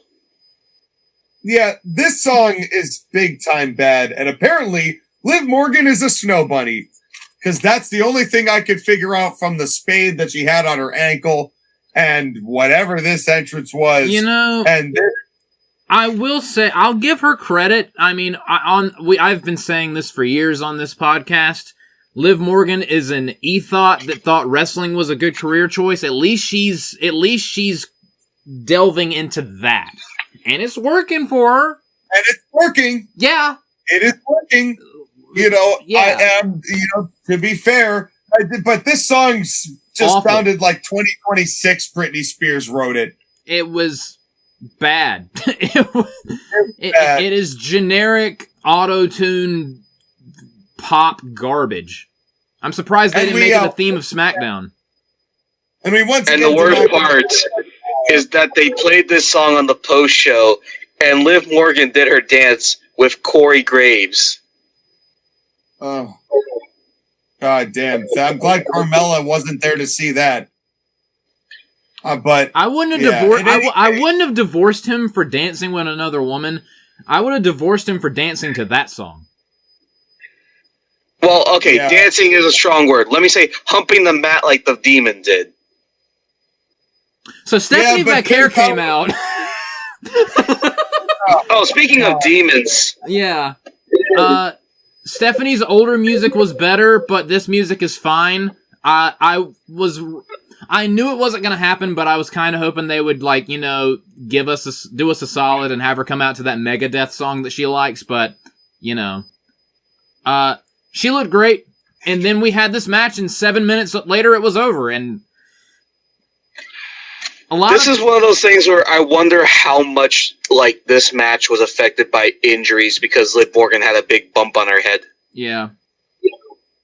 Yeah, like, it was fine for what I saw of it, but then I got here's the thing, though, is that, like, WWE's main of WrestleMania was screwed by two things. One, TKO interference, and two, injuries. Yeah. There were so many plans that they probably had that they couldn't do because people kept getting hurt in really stupid ways too. Like, you can't even blame some of this shit. Like, Nikki Bella breaking her ankle off of a wrestling move, Braun Breaker getting a hernia from a table spot, Liv Morgan getting a head bonk because Stephanie Becker pushed her too hard in the Raquel Rodriguez. Well, that was not even Stephanie's fault. It was the fault of whoever set that up. Like, hey, you two stand super close to each other, and we're gonna have someone else hit you from behind. How did you not see that coming? Person who set up that spot. Like, whoever set that up is an idiot. That's not. Well, Stephanie's who knows? fault. It could, given the way that the WWE road agents are, you know how they are. But yeah, this match was fine. A lot of people were pissed that it only went 7 minutes. I'm gonna be perfectly honest. If it went 6 minutes, my overall grade for the show would probably be higher. But yeah, this was fine. I think it's more that while Liv has improved, she's still not great, and Stephanie can only do so much with someone that is of Liv Morgan's quality. And it's the Judgment Day, so, the Judgment Day do what Judgment Day does and have so much Judgment Day interference. It's so much Judgment Day. Sean, I think... all day, every day. I think you losing your ability to see the rest of this match was better than seeing the actual finish, because it was literally just Judgment Day interferes and Liv Morgan takes advantage of a distraction and wins. I got to about the point where Stephanie Vaquer did an Oblivion on the Liv. And then I got 12 unskippable ads from my my boat capsized that I was pirating on. And I finally said, fuck it. And because I wasn't going to watch the main event anyway, I said, you know what? Liv and Stephanie does not mean enough to me to care. Yeah. So, having said that, it does not mean enough for him to Vaquer. Having said that, Stephanie's Oblivion was better than Liv Morgan's Oblivion. True, that is true. That I believe. Literally, so yeah, I'm going to be kind of useless for the rest of this show's review. So I'm going to leave it to you two gentlemen, and I will interject as necessary. Literally everything Stephanie did was way better than literally everything Liv Morgan did, because Liv Morgan's still not very good at wrestling. And then we got the Judgment Day happened. The finish, the movie, the video game that we've seen a million times on every episode of Raw. This felt like a Raw match, and everyone on the internet complaining, "Why didn't you give them longer?" If they gave them longer, my show grade would have decreased. So I don't care.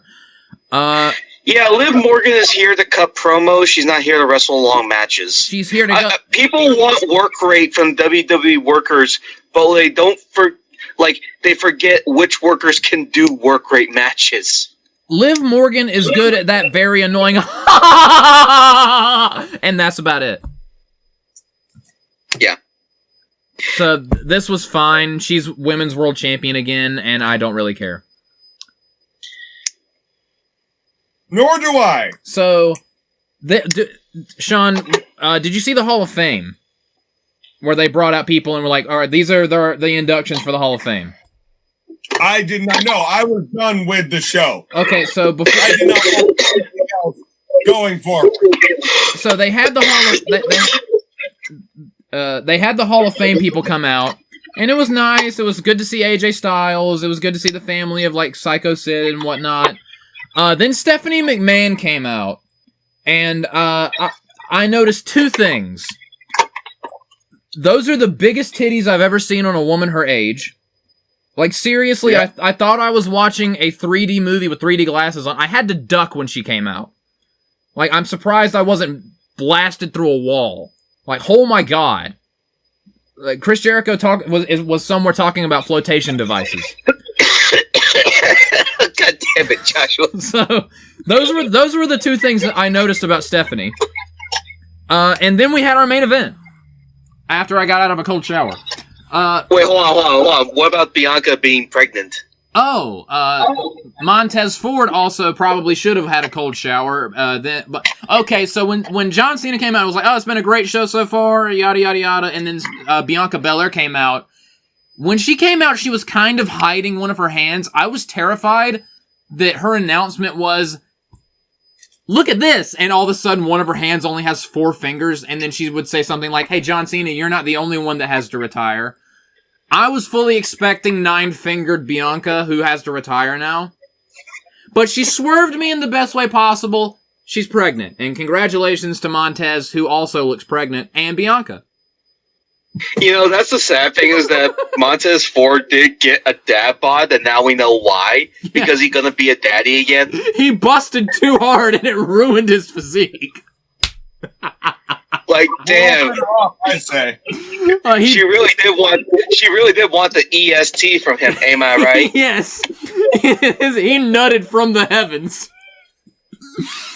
Anyway. I mean, the thing though is that like her finger is still wrapped up. Who knows if she's ever gonna wrestle again? Who knows if we're ever gonna see Bianca Belair in the ring anymore? Like that, it may just be not the thing. But it's good to see her. Yes, the pregnancy thing, I groaned a little bit, but then I'm like, you know what? This may be one of the last moments we ever see her acknowledged in a WWE ring. Like, let her have her moments. Yeah. She'll recover. Yeah. And Montez Ford will just be a stay-at-home dad, and we won't have to see the Street Profits again. And we'll get Bianca back. That honestly, could you imagine Angelo Dawkins as the drunk uncle with the Pizza Hut boxes?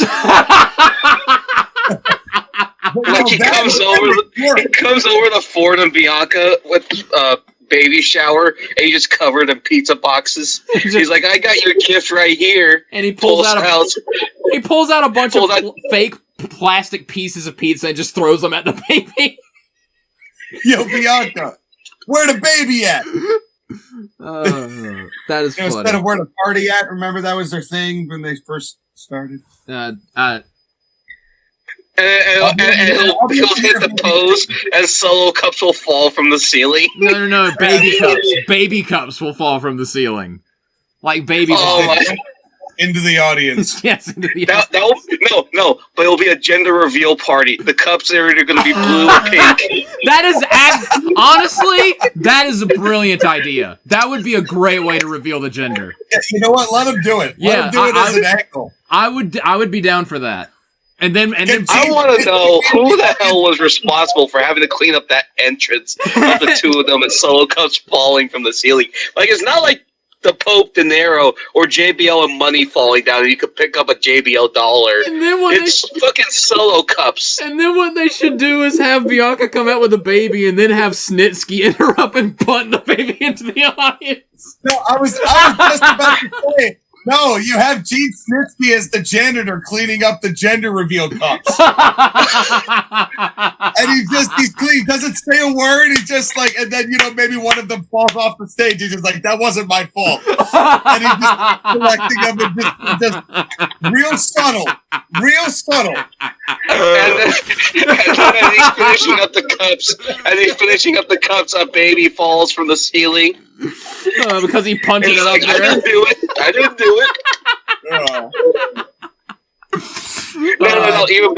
Even better than the babies. It should be one of the AJ Lee girls. The one that ran away. Have her run into Snitsky, and he punts her back on stage. No, you will skip. Oh, dear God. Amazing. This went off the rails quickly. Speaking of things that went off the rails quickly, this main event. All right, yeah. Take it away, boys, because I skipped this, and I do not regret it, although I do know what happened. I did see the finish, and I do know what happened in the afters. Skyler, I'm going to let you go first. What did you think of this main event on night one? Okay, so Cody Rhodes versus Randy Orton for the WWE Championship was trying to do two things. One, it was Triple H using Cody Rhodes and Randy Orton to say, fuck you, the TKO, in the most literal sense possible. And then secondly, it was to try and begin the Cody Rhodes and Randy Orton story as it was intended to. Here's the problem, Joshua. I have to apologize to X-Pac. It's now Cody Rhodes' heat. Explain. Okay, so Randy Orton does his entrance of 6 fucking minutes. But he was cheered like a god, despite the fact that he's supposed to be the villain in this story. Pat McAfee gets boos, but honestly, the boos are not really like that intense. They're whatever. Joey Roll got a pop, whatever. Cody Rhodes' entrance was him on all of his costumes and all the stuff and all the gear he's had over the years. And when he comes out, he is almost rained with boos. But it's not the kind of boos where like the people hate him. It's the boos where the people hate what's being booked around him and his character. Like, again, this is more than the just X-Pac heat. This is just, we hate what you are. It's almost like the AEW when he was at the end of his run there. and those boos. It's the crowd. It's the idea of we hate top baby faces infecting more people. Although I will say, Joshua. What it is that they're tired of this version of Cody Rhodes. They don't hate the person. At least I don't think they do. It's more so they hate the way that the character has been booked, and they hate how he's been pushed. Yes, part of it is that he's been pushed to insufferability because he wins a lot, and he probably shouldn't be winning a lot, but he is. It is what it is.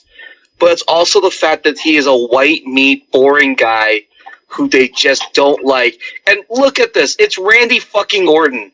Who's going to boo Randy Orton at this point? I will say when they were showing the different versions of Cody Rhodes, the crowd did pop when it showed Stardust. I thought that was funny. Those notifications have been the IWC furiously texting that, yes, they do indeed hate Cody Rhodes with everything they have, and there they are again. Another one. Then they're not even saying, yes, we do hate Cody Rhodes. Oh, there's another one. What they are saying is we hate top baby. Bro. Oh no! Stop! We're gonna get Pat McAfee, and he's gonna yell at you. What a bit! Oh my god! Never has a show been enhanced by car sounds. Oh my god! Between the train and my car reminding me of text messages. God damn it! Make sure to bring your cat for the next Royal Rumble. But yeah, she's not here right now. But yeah, so we'll be right back after these messages. Yeah, the messages we're getting from the IWC. Speaking of Josh again, you will have the next couple minutes to rant as I go grab my dinner. Be right back. All right. Well, firstly, one thing that my favorite part of this whole thing didn't even really have to do with the match. It was the video package, and I didn't know they were going to do this. I was not aware of this because if I was, I wouldn't have been able to shut up about it. During the video package that they were playing, all of a sudden, the words "Woe and Pain" by Black Veil Brides, album releases May 8th, appeared on the screen. I marked out like crazy. Yeah, that's one of your faves, isn't it? Yeah, that's my second favorite band. Although, honestly, him is making a desperate play for my heart right now. But anyway. So, I didn't know that you could... how do I phrase this? Like I've seen them use actual music and band music, rock music for music videos and hype packages and whatnot. I didn't know that they could do that from a song that hasn't been released yet. I didn't know that was a thing you could do. Well, they probably got Black Veil Brides probably paid WWE a good chunk of money to have them use it as their video package. And then I looked on Facebook and X, and all over my timeline was Black Veil Brides and Andy Biersack, the lead singer of Black Veil Brides, saying, "Yeah, we did it. We let WWE use one of our songs for WrestleMania. Hope you guys enjoy." And I was like, why am I just now finding out about this? It was a nice surprise. It was honestly the best part of the match. It seems like they kept it a pretty decent secret for for a surprising change of pace. Yeah, and honestly, what have I been saying for a long time? Rock or metal fits wrestling like a glove. I'm just saying. And there it is. But yeah, my dinner isn't ready yet. I gotta wait another 5 minutes. God damn it! I was bloviating about how much I love Black Veil Brides. Of course you are. But I didn't know that they were you could legally play a song that hasn't been released yet. That kind of blew my mind a little bit, and the fact that they kept one of my favorite bands of all time kind of as a secret for by the way, they're doing this. This was their attempt to say, "Please, Josh, again, watch our show." If you really want to impress me, do another Marilyn Manson song. Then we're talking. Okay. So hold on. Did you talk about the beginning of this match and what the angle was? Well, I want to talk about my overall thing on the match first. This match was odd. This match was just strange. I didn't hate it. The first 10 minutes, when the bell rang, were very boring. Because they had Randy Orton selling a back injury and fighting through it like he was the babyface for some reason, and it was just weird. But after 10 minutes, it started to pick up, and the longer it went, the better it got. But you have Cody Rhodes being the heel and Randy Orton being the babyface, and it was like they were trying to do what Rock and Hogan did at WrestleMania 18, where they briefly switched roles because of the way the crowd was acting, except it just didn't quite work.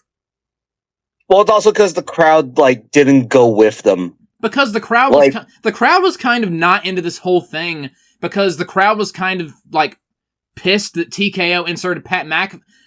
This whole thing, honestly, was dead on arrival because of what TKO did. Right, and that's the thing, is that they tried to do the Hogan Rock thing at Mania, but the problem was that the fans didn't want to go with it at all. They just said, fuck this entire thing, we don't care. What it really made me think of was Roman Reigns and Brock Lesnar at WrestleMania 34. Not as bad as that. Not as bad as that, but in the same ballpark. Where Brock and Roman... I was thinking Roman Reigns and Brock Lesnar at 37, I want to say. No, their match at 38 or 38. That match was fine. It just ended abruptly because Roman Reigns got hurt. But their 34 match was with them beating the piss out of each other and Roman Reigns surviving 800 F5s. And the crowd just dumping on the match and not being into it. It kind of reminded me of that, although not as bad. But it was off to an interesting start because, like, they do the ring introductions, and Pat McAfee, who they've also been presenting as a heel, steals the microphone from Alicia Taylor, which is a babyface move in my opinion. So then, before the match starts, he hits Cody with the microphone, and they beat him up a little bit, but then Cody Rhodes fights back. I'll say this about Pat McAfee. He can really take a crossroads. That crossroads that Cody gave Pat McAfee was gorgeous. And then they put him on the table, and then a wild Jelly Roll appeared and did the worst elbow through a table I've ever seen. They should have gotten ISO speed for this spot. Jelly Roll cannot show speed. He just can't. Well, he's Jelly Roll. His name is Jelly Roll. I don't care how many pounds he's lost. He's still a flabby motherfucker. He's still a fat slob that doesn't belong on a wrestling show unless he's behind the barricade. Yeah, but here's the thing is that, like, this kinda did not help the match because the idea was that if you want to get heat on Randy Orton, you kind of needed McAfee to be there.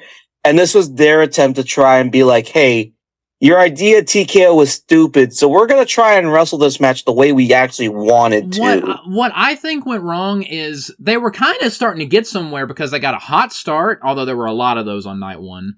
But as repetitive as it was, they were basically trying to babyface Cody by getting rid of Pat McAfee. But, and then it didn't work because the fans still didn't want to boo Randy Orton. No, it kind of did work. And then the match started, and then they started working a slow pace, and the frenetic, like, chaotic, hot start, they ruined by then restarting and then doing drop downs and shoulder blocks, and this is just a regular match now. So they unfortunately, it's Randy Orton. Wrestling slow is kind of what he does. Yeah, but for this, it just didn't work. Like, you had a pace, you had the crowd for a second, and then you decided to slow it down, and the crowd was like, well, the match just died. And now Randy Orton's selling a back injury that we forgot, that they just made up on the spot. Because he had a back injury the last time that Cody and Randy wrestled, and it's just like that was never made part of the story. That's long-term story development, Joshua. No, that's selectively remembering something that happened a year ago. That is not long-term storytelling. That is selectively pulling something that existed at one point out of your ass and trying to reinsert it. I'm Dave Meltzer, and I'm smart. You need to learn. This was just weird. By the way, I will be right back as I attempt to get dinner number 2. I have to get a lot of cheeseburgers and stuff after all the bullshit with the train and the cars and the bullshit. But yeah, this whole match was just odd, and I felt bad for both Cody and Randy because they're trying. They're trying. Under different circumstances, this would have been like a clinic. We would have gotten a classic like we got at the end of night 2, but because of circumstance, it was like watching someone trying to do CPR to a dead body and it's just not working. They might twitch a little bit. That's what this match was Cody and Randy trying to administer CPR to a dead body. And it kind of started working when they really started getting into it, especially when Randy got juice and Cody was really starting to lean into, like, being a little bit more ruthless and nefarious. And then they started exchanging each other's finishers, which added to it. The crowd popped for Randy doing the crossroads and Cody doing a horrible one-armed RKO. The crowd was starting to get into it. And then the referee got bumped because, of course.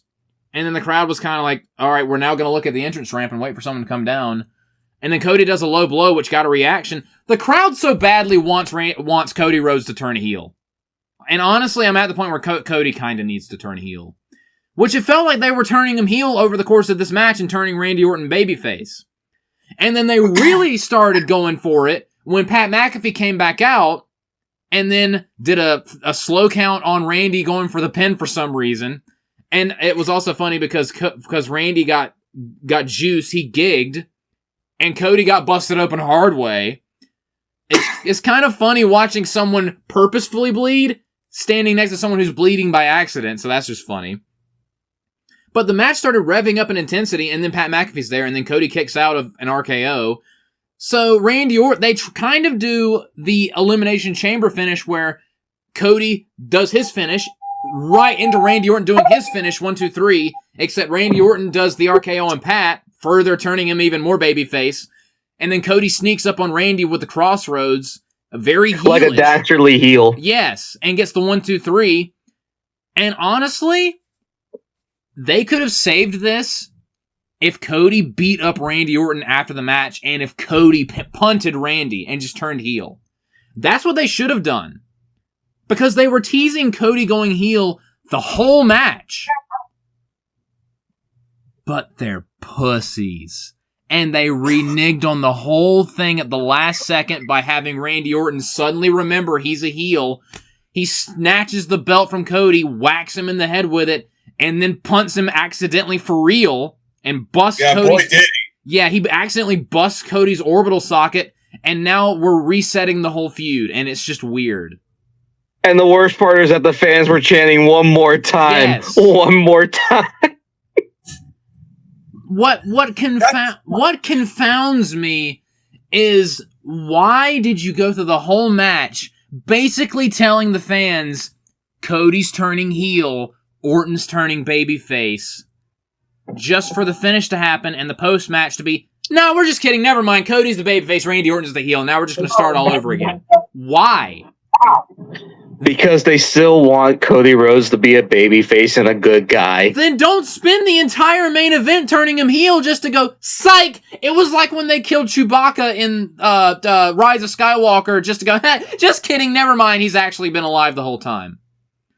This match was the Rise of Skywalker. It was a mess. It was just weird. And it was a bunch of, we're sorry about Ari Emanuel, killing Snoke, putting Pat McAfee into this for no reason. This really felt like TKO was Disney and Cody and Randy was Star Wars. That's what this felt like. This main event was the Star Wars sequel trilogy, kind of. Yeah, and the thing that bothers me the most about this personally, and a big reason why I didn't watch it, is that they have not been able to figure out who the fuck is the heel and who the fuck is the babyface in this feud. And it doesn't make any sense to do it where both are both. Yeah. And Randy's getting cheered for putting Cody. And it seems like it's like one of those AEW tropes, Cody's tired old tropes thing where who the fuck knows who to cheer for in this. I think that's another part of the problem is that they've been sending mixed messages for a while, and so with them not doing a turn here, it just feels like a whole wad of nothing. What honestly TKO's interference. What kind of infuriated me a little bit that confused me the most is it genuinely felt like they were finally going with heel Cody just to go never mind at the very end. Why would you spend a whole match going, yeah, he's heel Cody now? He even low-blowed the guy and cheated to win. Just for you to go never mind in the right before you go off the... Why? What is the purpose of that? Because they're scared. That's all it is. Because they're pussies. But if you're not going to do it, then don't tease it the whole match. And boy, did this get the Marks upset that Cody walked out of WrestleMania with that belt. I mean, he is going to get insane heat. And they're going to have to lean into it at some point. They have to turn it heel. Right now was not that time. Yeah. And it's going to just get worse. That's the thing. It's going to get worse before it gets better. But let's get to the ratings for night one. Let's start with Skyler as you sort through the food court. Tell us what your ratings are for night one. I haven't gotten my dinner, and I'm a very sad boy. This show was okay. Despite all the stuff, I did get some enjoyment from it, mostly from talking to you guys and making jokes at the expense of the wrestlers and what they're wearing. It's not bad enough for me to Bret Hart this thing, but I'm not saying that this is a good score either. And given the major things that we have had to concessionalize in order to watch this, it's a 5 out of 10 show.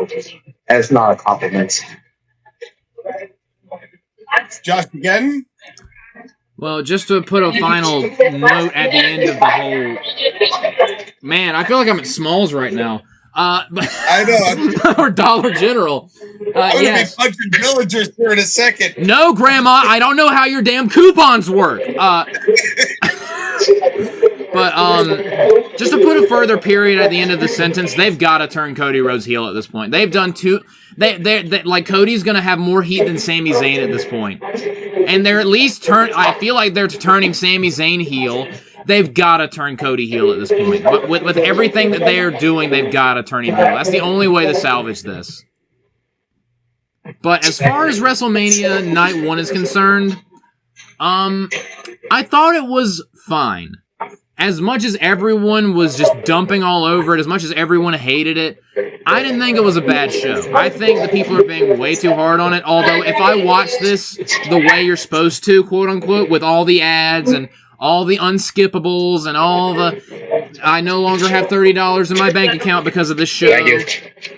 Basically, I probably also would have been pissed off, but since I pirated it, and that's the way you guys should watch it, I love thievery. Just, Skyler, just steal the food and run. They can't catch all of us.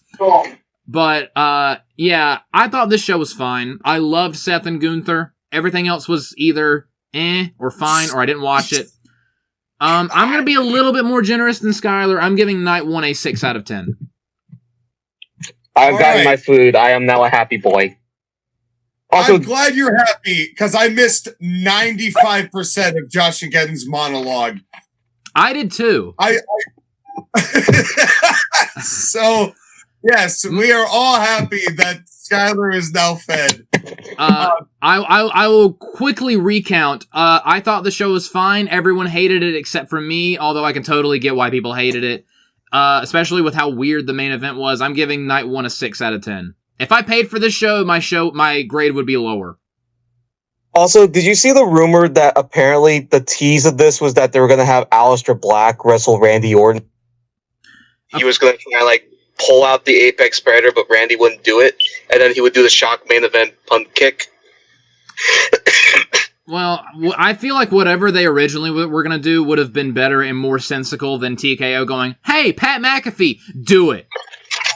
Do it now." No, they were like, we need celebrities involved in the main event. I almost don't fault them for how badly the main event came off, because a lot of it felt like Cody and Randy and the people that were like making the decisions were like, we don't know what to do. A lot of this felt like them throwing up their hands saying, not just like we've given up or like we don't care. It's like, we care, but because of what TKO did, we don't know how to land the ship. So, it was a mess. Yeah. How do I grade Night 1? Am I going to crinkle it up and open up these crab rangoons and gobble them up the way that I would on a regular Saturday night watching a WrestleMania. Here's the thing. Onion rings, you bitch. Great. I couldn't watch most of this WrestleMania. I would say that my experience watching this WrestleMania has also been simultaneously been my experience in trying to ascertain what the fuck JoshAgeddon thought of this show. I gave it a 6. I gave it a 6 out of 10, Sean. I think he gave it a 6.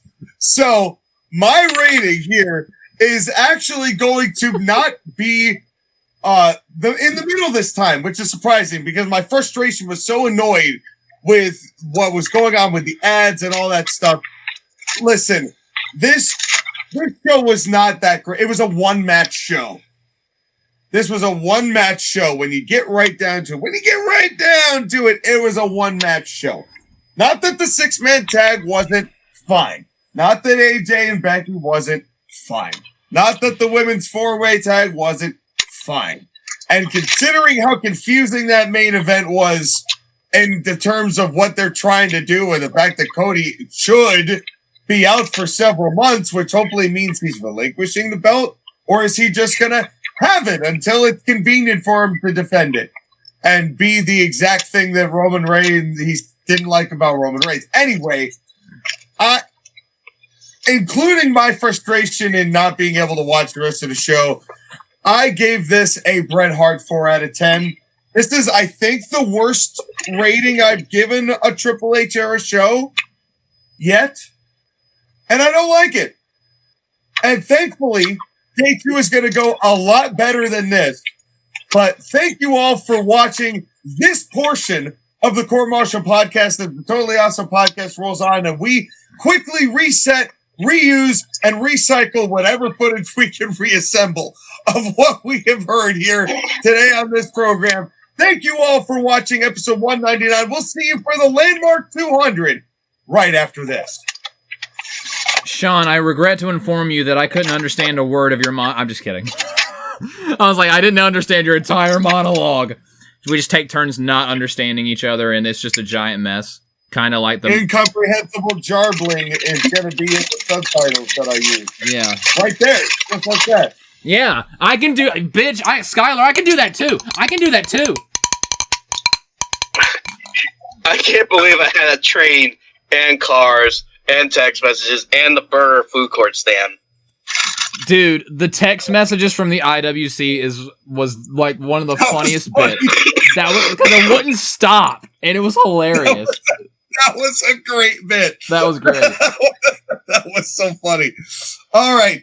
And now you're still listening here, but let's now start episode 200. Act excited in 5, 4, honk, honk. Happy birthday! Well, it's actually not our birthday, but welcome to episode 200, which is effectively a birthday. I'm so excited! Of the Court Martial podcast. Get hyped, get excited, get thrilled, get ready to rumble.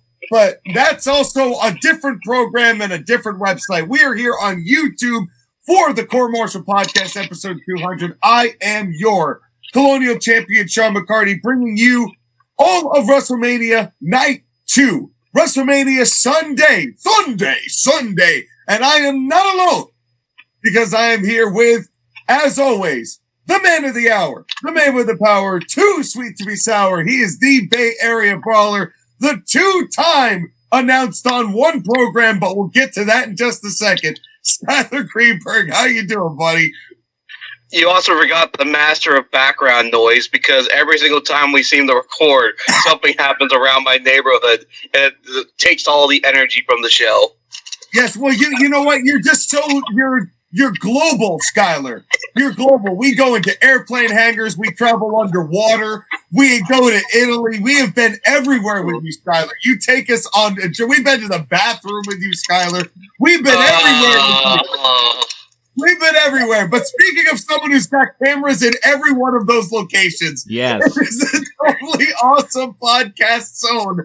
Simulcasting, still lasting like an everlasting gobstopper, the Willy Wonka of your Willy.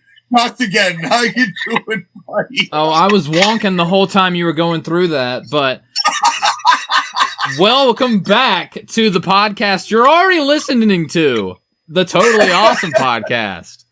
Because your totally awesome podcast listeners are like, are we having a stroke right now? I'm not going to lie. I've never been more concerned about how I'm going to approach editing something as I am as the longer this podcast goes on. Folks, if you are somehow confused of the Court Martial podcast, we're doing this recording on the same night that we did the podcast for WrestleMania Saturday, night one of WrestleMania 42. So we have just continued on through the Totally Awesome podcast, even though this is probably airing either the same night or a day later than the first podcast on the Court Martial podcast. Because even though I like to think that we have like a lot of the same listeners, we do have some uniquely different audiences sometimes. So welcome back, or welcome to still being here. Yes. As we warp the fabric of time. And the best part is that right now, even as we speak, Monday Night Raw is happening. So you may or may not get some spoilers. Well, I mean, it's not going to be spoilers by the time this comes out. But you're going to get some results of what WWE's booking is going. Tell me what's happening on Monday Night Raw, Skyler! Later. As Dane Cook once said, excuse me, I'm fucking bleeding from the ears here. Can you turn the main down a notch, Skid Row? I remember you using that exact line on me not too long ago. Well, actually, it was several years ago. How long have we been doing this? Almost 10 years, bro. 2017 was our first review. And you haven't gone deaf yet. Not yet, but our listeners, on the other hand, may have to tell another story. But now it is WrestleMania Night 2. What was your overall thoughts of WrestleMania Night 2, Mr. Skyler Greenberg? Well, we're on to Night 2. Arguably the stronger night, arguably the better night, because let's be honest, Sunday is better than Saturday, as the Lord once said. What, is that a quote? I mean, he did kick his feet up and relax on that day.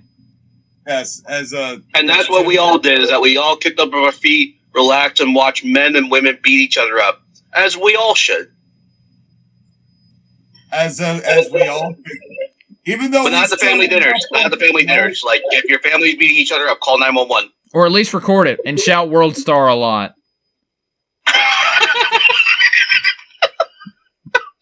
Those are both apparently valid options in this world, ladies and gentlemen. So, you know. Those are your only two options.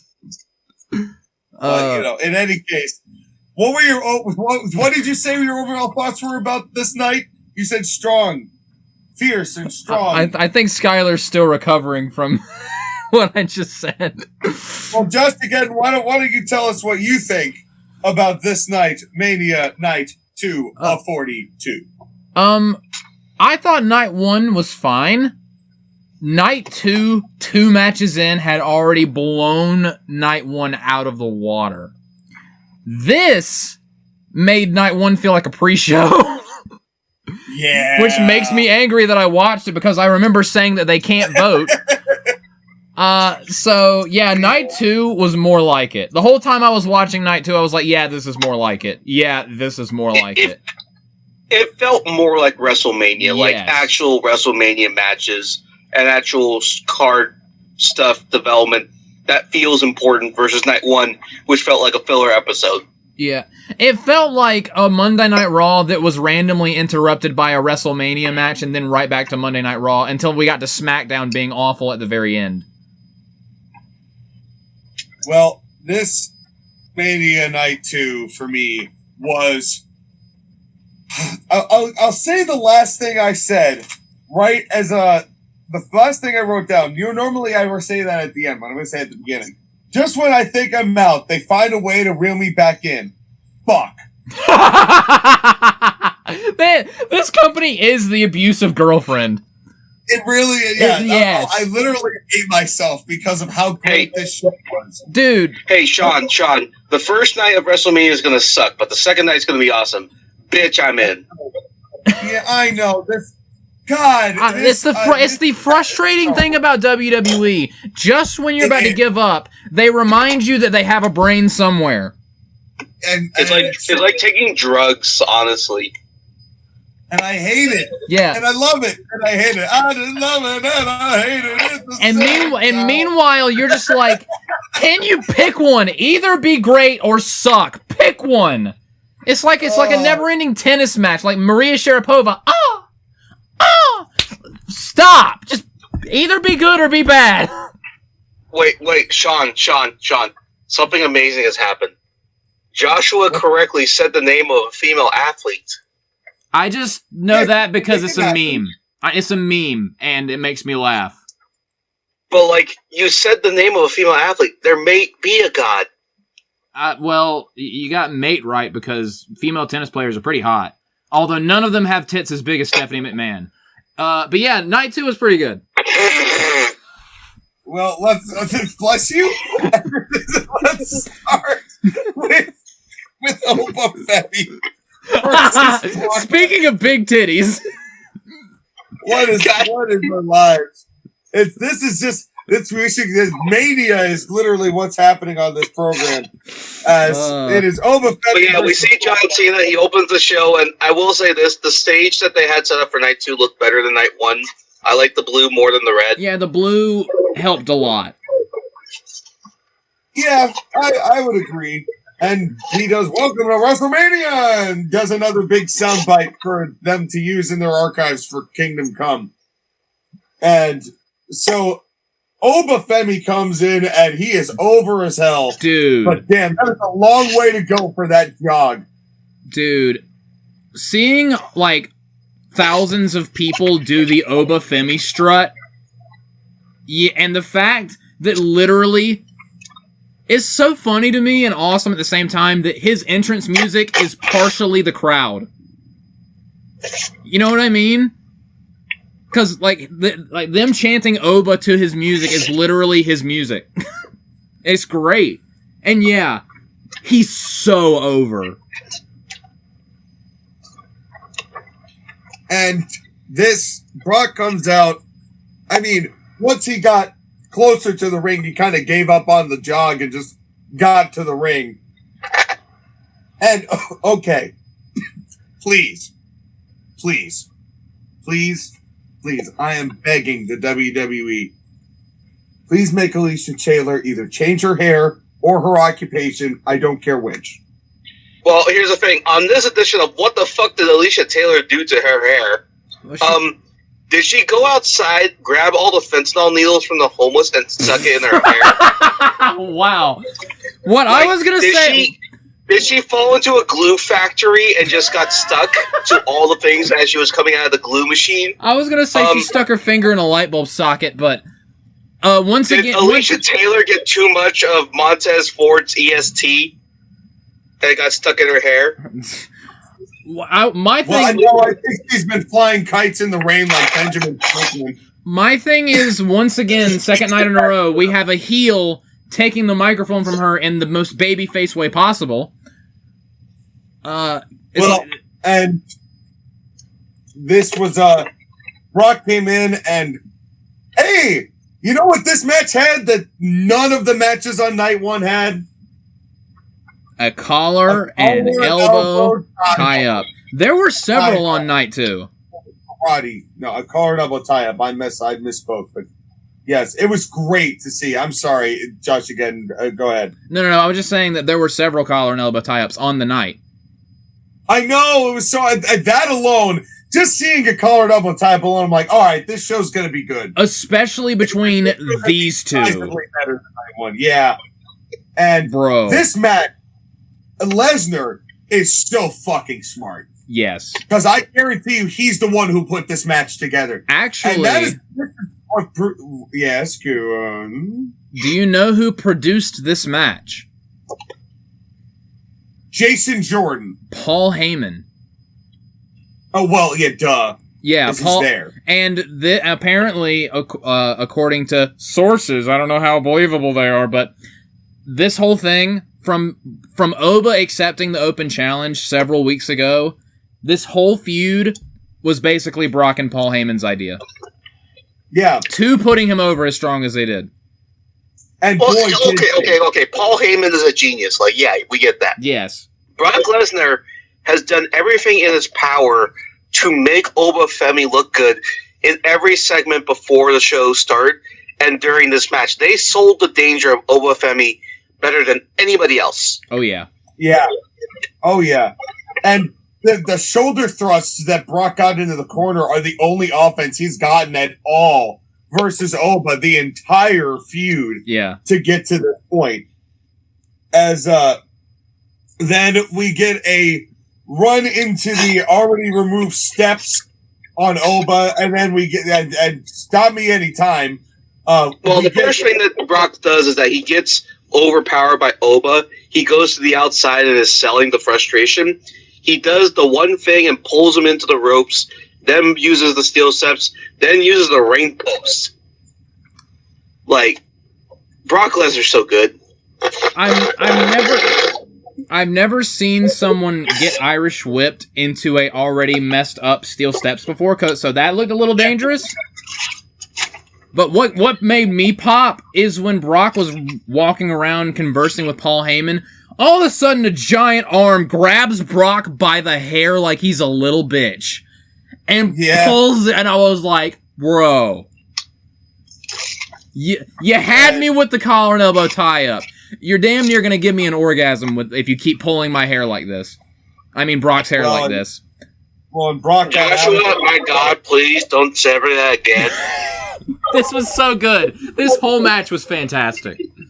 And then so now I know Joshua's kink is getting his hair pulled. Great. Well, Brock specifically. Well, nobody you knows want Brock Lesnar to pull your hair. Goddamn, of course. Well, nobody knows kinks like the Germans, and Brock gave a few to Obafemi. As then there were two running elbows to Brock. That then the finish of this match was perfect. Yes, absolutely. Picture, but like you could not have. It was perfect. Yes. Brock gets the F5. Oba kind of half sells. Mm-hmm. It's not a no sell, but it's a half. It's not like Ultimate Warrior to Triple H at WrestleMania 12. Yeah, it's not like it does. It's not like it has no effect. It's like, oh, that hurt, but I'm pissed. I'm good and I'm pissed. And Oba then gets back up, hits the sit-up powerbomb, and wins decisively. It was fucking perfect. I was stunned, dude. Like, this was the match I was the most concerned about. Do you know the last time I was this concerned about a match was? Cody. WrestleMania 40. Yep, Cody and Roman WrestleMania 40. Because I was like, all you have to do is have Cody win. And I was convinced that they were going to have Roman win. And I'm glad I was wrong. With this, they had done everything perfectly thus far. And I was like, but the most WWE thing they could possibly do is have Brock win at the end. And I'm not a betting man because I suck at gambling and I just don't think it's a good idea in the first place. But I would have proven it. We're in Vegas. I don't give a shit. What happens in Vegas stays in Vegas. You need to take that attitude and apologize to New Orleans. But I would have lost money tonight because I was convinced. That Brock was winning this match. Once again, WWE proves that sometimes they have a brain. They have a functioning prefrontal cortex sometimes. I wish it was a little bit more consistent. I'm just like this was both amazing and infuriating. And I'm just like, WWE, that right there. If you did the right thing like this more often, you would be selling out shows, your shows would be better, morale would be up, fan interest would be up. Just make good stuff, and the people will come to watch it. Like I wish WWE was more consistent. That's all I'm saying. Oh, I think that I've been shot repeatedly. As excuse me 1 second as I tend to this wound. I was about to say I've been scalped. Lipstick in my Valentino bag. No, okay, all right. I guess I'm fine now. Anyway, no, but the thing is, it's selective because, like you said, Paul and Brock have control over what they do. Mm-hmm. And the difficulty is, unless Paul Heyman is really taking care of Obafemi, which I would not hate, but if you gotta be, it's circumstantial who's really good at putting together what and for who. You know, and the agents, at least there's at least some level of not shittery in some of WWE's booking, as evidenced on this whole night, as it can be consistent when they want. The thing is, they're just not inspired for a lot of people. They show who they're really inspired for, and it's not always consistent them getting an inspired angle to work with or an inspired match that isn't interfered with by TKO to some degree or to the millionth degree. But this was top to bottom. If the main event had not been on this show, this would have been my bar none match of the year candidate because of how quick it was, how simple it was, but how everybody got everything they needed out of it. Everybody looked great for it.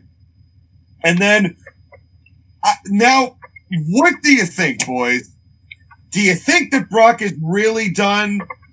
Or do you think that this is a kind of a last WrestleMania for Brock, but he's going to have that one final match against Gunther down the road?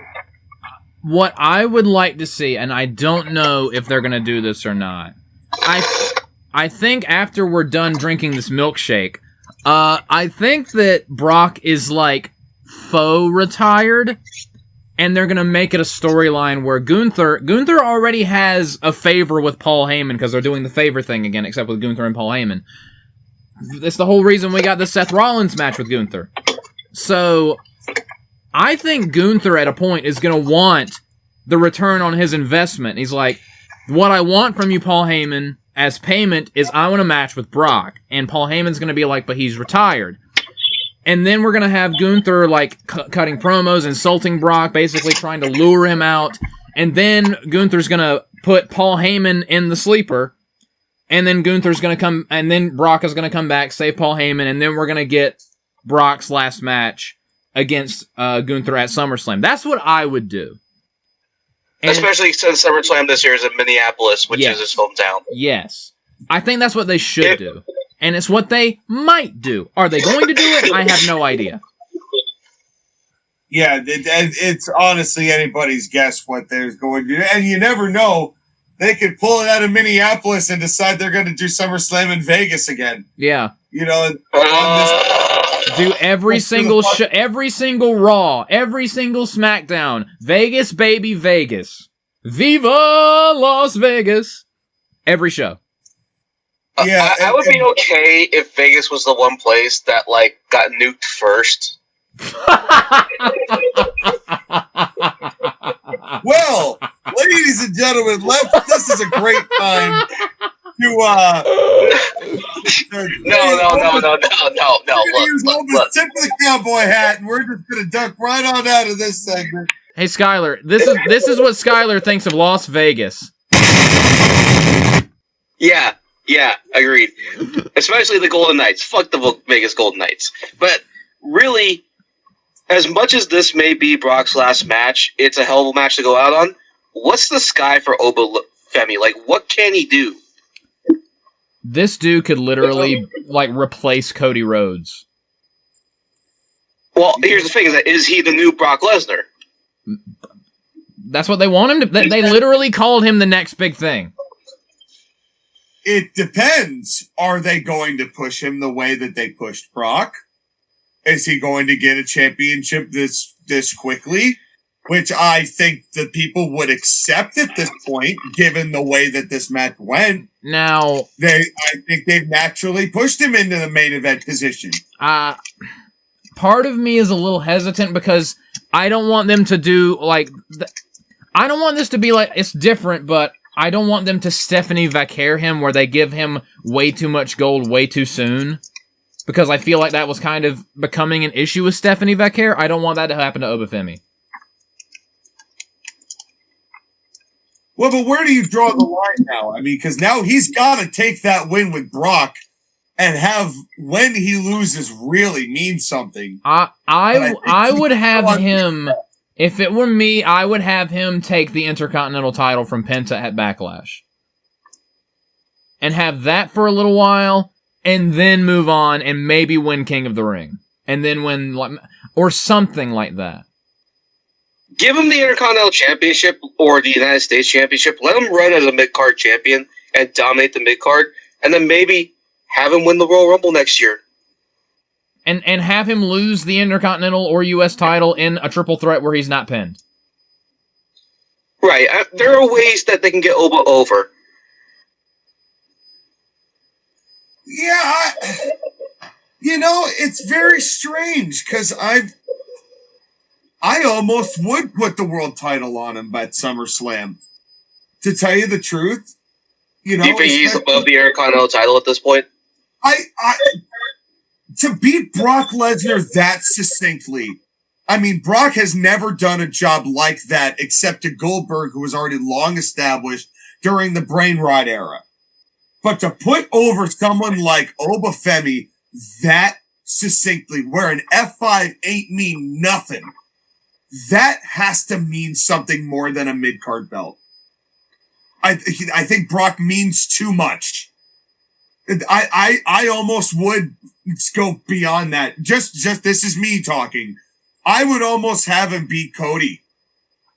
And have him be, that way you can leave Roman Reigns to do that and save that match for a WrestleMania and say that some other way that Oba loses the belt or of some way that there's involving fuckery of some description from a heel. But I would almost put a world title on him. Or wait and just have him mow people over and have him be a special attraction and then have him win a title. But I don't know if I think he's past mid-card belts at this stage. There's a lot of directions that they can go with Obafemi, and it will be fascinating to see. And one last joke for the road. Has Obafemi avenged all the black wrestlers that have lost to Brock Lesnar? Yeah, I'm glad you brought that up because can we put to rest after especially night 2, this whole Triple H hates black people nonsense? Bro. Yeah, I never understand that. Because people on the internet are stupid. Well, MVP is the big one that kind of was a proponent of that. Well, because MVP's an idiot. Yes, but Brock Lesnar just lost to the biggest one of them all. Well, speaking of idiots, Lee Fitting, I must point out a issue here. Right as they got the shot of the boots, as they're about to fade to black, Lee Fitting, or the cameraman, I don't know who it was, fucks up the focus and blurs the video right before they fade to black. I'm like, you missed the shot of the boots. Come on, dude. Come on. And how much does it hurt the film major to see basic filmmaking techniques fail badly like this? I mean, I understand that, mistakes happen, right? But it's WrestleMania. Come on, dude. It's supposedly the best of the best. Everybody on your best behavior. Well, speaking of best behavior, it's time for an Intercontinental Championship matchup with ladders upon ladders upon ladders upon ladders upon ladders. And now it's Skyler's turn to go back to the grocery store because he didn't watch this. Well, okay. Here's the thing. I like Penta. I like Rey Mysterio. Y'all have fun with this. I've already seen enough furniture. I don't need to see more furniture. And I don't need to see more potentially life-threatening or career-ending moves. I'm good. How'd you feel? I did see the one that everybody's talking about because, fucking social media. So you guys talk about it. Well, did you like the surprise furniture with Finn Balor and Dom later? Because that was a surprise to me. But I guess we'll get to that. Anyways, you guys go to the hardware store. I'm going to go take a massive dump. Well, Skyler, you are a massive dump, but I love you anyway. That was mean. Love you too, baby. I'm going to let Sean go first. I'm just... Sean, are you jealous? Do you want to join this three-way? Jealous, just if it's a three-way, I'm already involved. Yeah. Not. Would you like to be more involved? Yeah, no, it's me, Joshua, and the ladders. Do you want to make this a four-way? Yeah, and we can make it a five-way by involving the band Disturbed. Oh God, damn. Okay. So, Sean, your thoughts on this match? I get stupefied sometimes by the Shut up. don't test my disturbed knowledge. I've got. Well, actually, I do have a limit. I'm mostly into their older stuff. But anyway, that's a Super Jam Session discussion. Well, Play the Super Jam Session intro. You know what? That was worth doing. Okay, it's a surprise ladder match because I said, I know a couple of days ago, I said I wasn't going to watch this match because it was a ladder match and it's everything Skyler just said, but and all of that. I said that, but mockingly and in a sarcastic tone. And here's the thing. I got through watching the rest of the show and said, you know what? I'm in such a good mood. I'm going to go back and watch this. At 1.5 speed, of course. But I must admit, this was not for me. But it was probably fun for those who like it. And it had the right result. So I decided to say, let's see if I can make a giggle out of this. And the first thing that happened is that I got quite sad. Because neither Dragon Lee nor JD McDonough nor Rusev got an entrance on television. That made me laugh hysterically. I was like, well, I know who is not winning this match. Yeah, my immediate reaction was, these are the three jobbers. Hold on, they gave jobber entrances to some of the people? No, they gave no entrances to these people. JD, Rusev, and Dragon Lee did not get a WrestleMania entrance. They were just in the ring already. Rusev was. Oh my God! I died. It was so funny. Rusev, this poor fucking guy.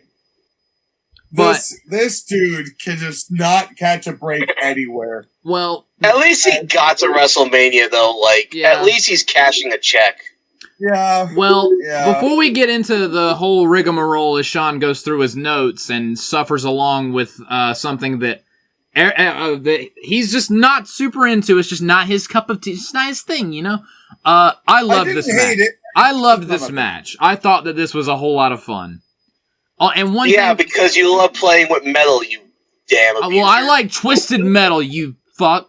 But I also like twisted metal. But I will say one thing about this ladder match that really stood out to me. This didn't so much feel like a contrived, coordinated, we're going to do this and this and this and then that and try not to die. This kind of felt like, this felt more spontaneous, you know what I mean? It felt more like a bunch of guys fighting. There was a lot of the guys are going to be outside the ring selling a lot while two people are in the ring doing stuff. But it felt more of a struggle than other ladder matches I've seen. Well, and I also added to that, there were a lot of typical 6-person ladder spots that were not in this match. Yeah. That also made it rather refreshing to watch.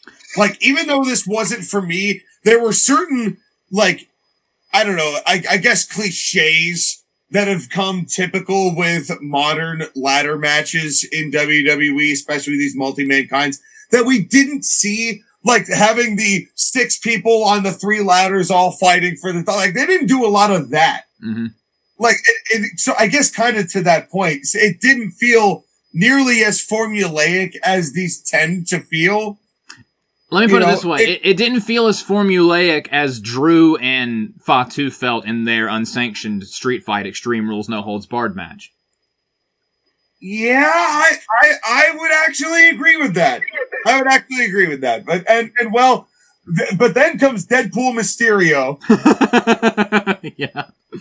And I loved that because I'm like, who else is he going to be? Yeah. He's been everybody. He was like, all right, Deadpool. I mean, he could be legal.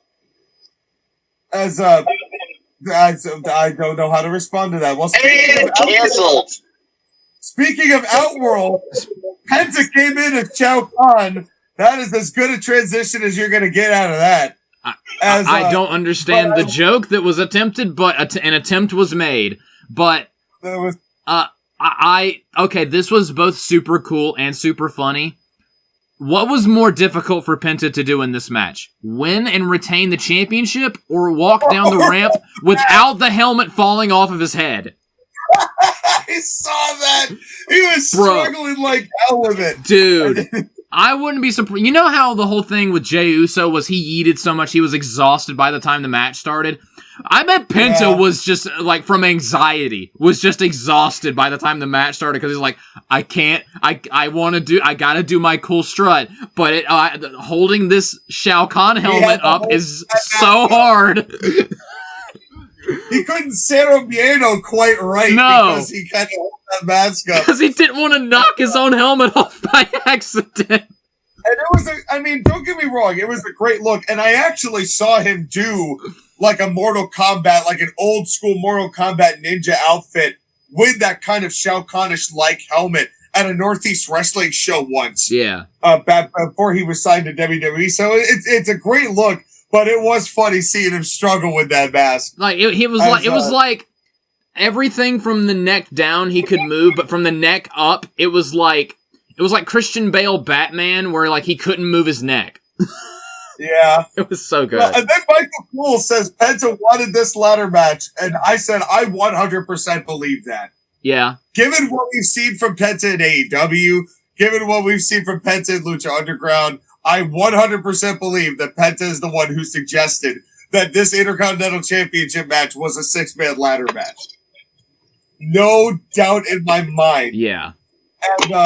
And JD gets it rolling before Penta gets in the ring and wait, real quick. I noticed something else that really made me laugh. It was a blink and you'll miss it thing. They cut away from Penta as he's getting in the ring, and we have a hot start. But, like, Sean, go back and watch this, and it's a split-second thing that you'll miss if you blink. Both of the referees had to run over and tell JD, do the hot, like, it was like they forgot to do the hot start. You just barely saw the referees rushing over to the ring and instructing them to start the match. Go over there and run and punch them. And then I'm gonna have to go back and look at this. It was so funny. It was because the referees ran over to the ring and like pointed, and then the match started like crazy. Then the hot start. Gotta look back at this. And I was like, oh no. I hope no one else noticed that, but I sure did. Oh, well, I didn't watch it, so I didn't notice it. It was so funny. I didn't, because my eyes went to Penta, and bro. Then they and then okay. I must admit, this is the one part where I laughed, because Rey Mysterio, God bless Rey Mysterio, they get JD out, they get Rusev out, they get Javon Evans out, and then it's the three luchadors all in red, and they're all staring at each other, and they do this. At least Rey Mysterio did it, and I think Dragon Lee did it. I'm not sure Penta did it, but they attempted to do the Spider-Man meme. Yeah. In the middle of the ring, and that made me smile. That was good. And I was like, that's stupid, but I'm okay with that. But there was a few points where I was like, wow, Rey Mysterio is a little bit bigger than Ryan Romero. Oh, that's Penta. Because they're kind of wearing very similar outfits. Yeah. And I think they probably did that just for the sake of doing the Spider-Man meme. Yeah. And they're both like Dragon Lee. You're showing a little too much skin for this meme. Yeah. Well, they do a Dragon Rana, the Javon onto the JD on the outside. Now, here's a question I have for you, Josh, again. Mm-hmm. One of these guys, I forget who it was, goes and gets a ladder and decides it's too small a ladder to achieve the objective. And my question to you is, why do they even have ladders there that are too small to use? Why do they have step ladders? I guess to use as weapons. But why? If you got all the ladders, shouldn't all the ladders, because there's a fuck ton of ladders around this matchup, too many in my opinion. It made it hard for people to take bumps sometimes because there were so many ladders. I don't have, other than the answer I just gave, I do not have a good answer. I'm just saying, and this is going to be one of those dumb hills that I'm going to die on for forever, because that's what I always do. It's I find this little thing and then obsess the fuck out of it and blame WWE obsessively for it. So that's what I'm going to do. So when you have these ladder matches, give us just the ladders that are actually usable. You can do plenty of damage to your opponent with the ladders that are usable. Yeah. Without having ladders that are not usable. Just so you can do stuff with them. There was one spot that I just thought was kind of dumb, where Dragon Lee has the ladder, and he's inside the ladder, and then Ray kicks him into the ropes. He gives him a ladder 619, except you can't tell me that did anything. It did not. You just kicked a ladder. Tell me that hurt Ray. Ray just broke his own ankles for no reason. The ladder. How is that helpful? My name's Rey Mysterio, and I didn't wrestle Gunther because I had broken ribs, but I will break my ankles kicking a ladder. And Rey Mysterio has only had 1 billion surgeries on his knees. Yes. Not that mattered to Ray on this night. No. His knees were not what I was worried about, especially with that senton that Penta, and Rusev did, where Penta launches him into the air, and he sentons into Rusev through a ladder bridge on the outside. It looked great, except when the ladder broke, the upper half of the ladder that was attached to the desk flung upwards right into Rey Mysterio's teeth. Yeah. And I bet that sucked. It's like when that old timey joke where the bad guy steps on a rake, like the Wile E. Coyote steps on a rake and it bounces up and smacks him in the face. Yep. And the referees immediately ran over to make sure that Rey Mysterio still had teeth. Well, but here is a problem too of this whole thing. I mean, besides not having teeth, ask Joseph Park. But the top of this, where the Intercontinental Championship was, had this big green spotlight on it.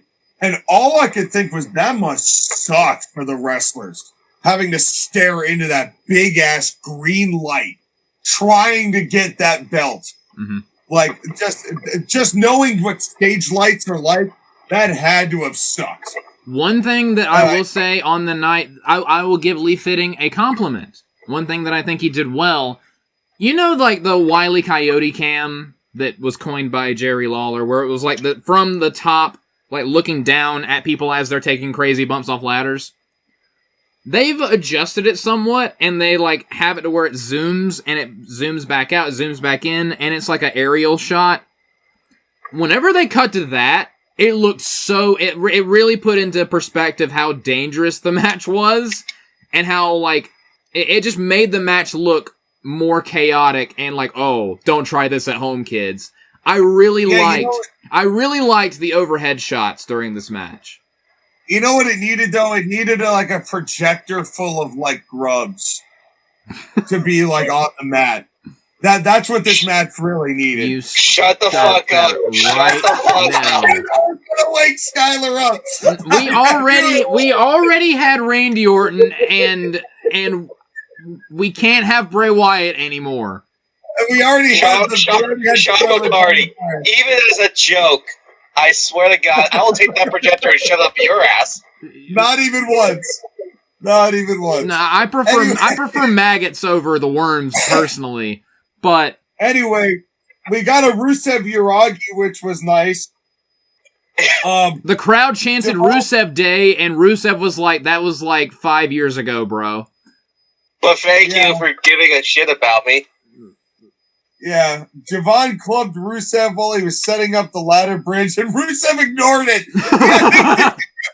Yes, that was a great moment where Rusev is setting up this ladder bridge, and Javon Evans comes over, and it's Rusev was hold on, hold on. Okay. And turns around and beats him. The moment was so funny because there was just this like 2.5 delay of no sell. And then like, okay, hold on. Okay. But I will say, you know what honestly would have made that spot better is if Rusev took a finger, put it in his mouth, then took it out just to win first, and then beat Javon Evans. No. But or Javon Williams, my bad. Yeah, Javon Williams. Of course. Thank you, Mark Nash. But I will say, speaking of Javon Williams, I think that he looked amazing in this match. Like, he was good. This kid needs to tone down the jumping as high as he possibly can. I know that's his thing, but you're gonna die. But he's got a lot of talent. Is that why they buried him on Monday Night Raw by having him lose to a debuting Ethan Page? So are you telling me what's happening on Monday Night Raw, Skyler? I did, and then he got beat up by Penta and Rusev. Huh. That's interesting. I smell another ladder match. I'll watch it and I'll masturbate the entire time. Did you hear from Michael Cole that AJ Styles gave Dragon Lee the Styles Clash to use?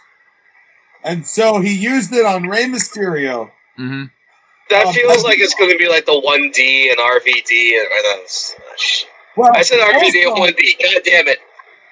On RVD using the 5-star one splash as RVD had nothing to do with this. He would have totally have been in this match though. I'm gonna go sit in the corner and think about what I just said. Well, JD McDonough might join you because there's the Destroyer to JD on the ladder bridge, which I kind of knew was coming at some point. He sold the hell out of that. And he sure did. And Michael Cole, as much crap as we give him, I loved his, oh my god, he's dead. I love that. He sure said it. That was a good call. That was a good call. Now we know the end is coming because I'm the one making the "that's a good call" joke, and now I'm gonna go sit in the corner. Well, and so then Sean is officially at the top of the class while me and Joshua are in the corners. Sean, start singing "It's Just Me, Oos." There's base one. It's just me, Oos. That's a story. That's an inside joke. But the crowd is eating this match up, though. You get a destroyed the OG cutter from to Rusev by Javon after he jumped from one side to the other. That was insane. Which was cool. And then there was the destroyer to Evans, and then Penta retains. It wasn't for me, but it was fun for those who like it. And I think that Penta retaining was the right result. Me too. Like, I would have been fine with Javon winning because I thought he looked fantastic in this match.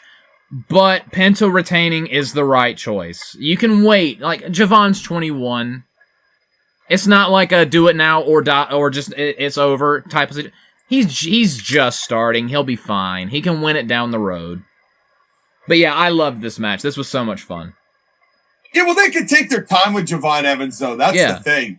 It's like, he's got a lot of potential, but, you know, he's going to have to flesh out a lot more of his personality, which he's got some of. But, you know, right now he's kind of in a Ricochet-esque position where he's there definitely for the attraction of what he can do athletically. But I think that he's going to be able to get a lot more, you know, the personality will come with repetition, I think, and being working with the right people and being around the right people. And I think if they take care of him the way that they take care of a few people and cultivate them the way that they clearly are very high on him and what he's capable of, then I think he's going to be quite valuable to them in the long run. But yeah, this match was it for the people who like it, loved it. I kind of predicted exactly this on when I said the predictions that you would love it, and I actually enjoyed it, even though it wasn't for me, but I actually enjoyed it. And actually, I will say this. After I watched the whole show and came back to this match, and I watched this match, I bumped my score up 0.5 point. How about that? So, and another thing to WWE's credit, once again, at least in this company when they do these kinds of matches, people actually sell the crazy, insane things that they do, instead of just popping right back up 10 seconds later and doing something else absolutely insane. Like, most of the time there's some pacing to it. Yeah, like when JD took the Canadian Destroyer, that was it for him for the rest of the match. And I will take that over.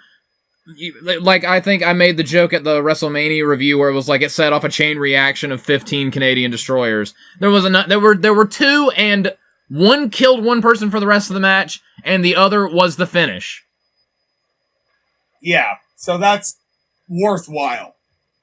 You know, and Penta's still got momentum, man. I mean, Vegas popped for him, and this crowd on this night was, in my opinion, much better than night one. Oh, yeah. I thought this crowd had a lot more energy. Agreed. And so... Here's the question. Penta, world champion, yes or no? I would give him the world title, not the WWE title. I would... Here's the way...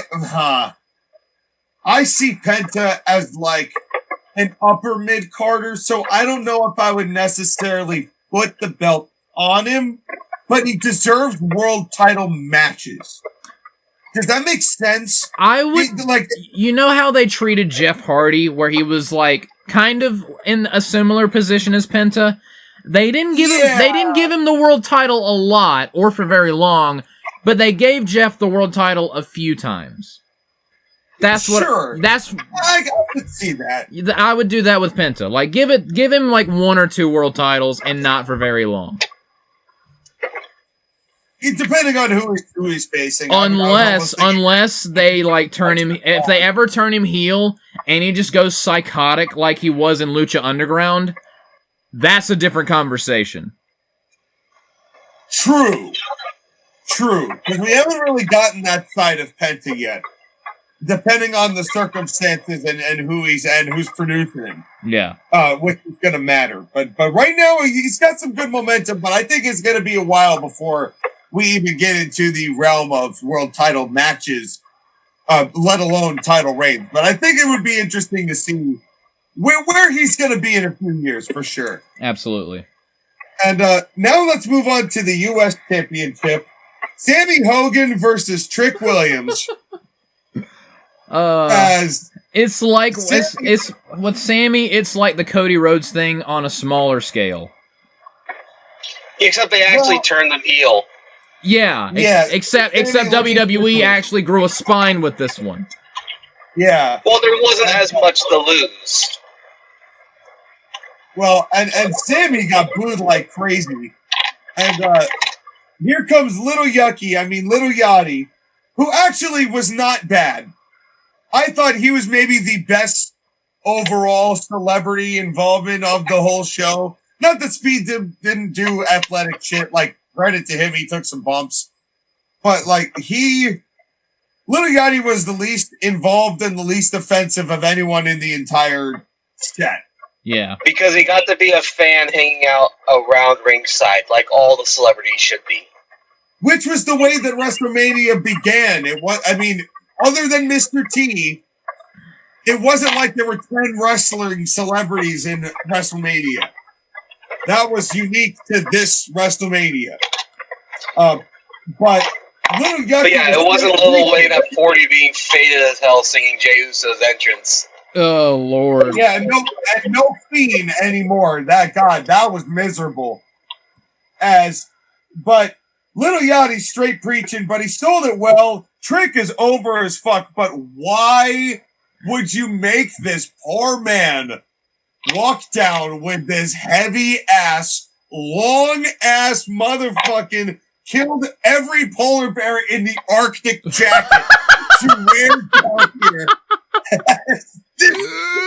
How many polar bears died, bro, in order to make this jacket? I'm looking at Google right now. I regret to inform everyone that polar bears are now extinct. He was tired when he got to the bottom of the ramp. You could tell that thing was heavy as fuck. The second that they disconnected that thing, he was like, "Oh, thank God." Here's a question. Should we have done on this edition of What the Fuck is Trick Williams wearing? On what the fuck is Trick Williams dragging? Well, like, why the fuck is it so long? So wait, I have a question. Did Obafemi skin Brock Lesnar, and now Trick Williams is wearing his skin? No, it's the Wampas from Star Wars. The thing that Luke Skywalker got shoved into? Yes.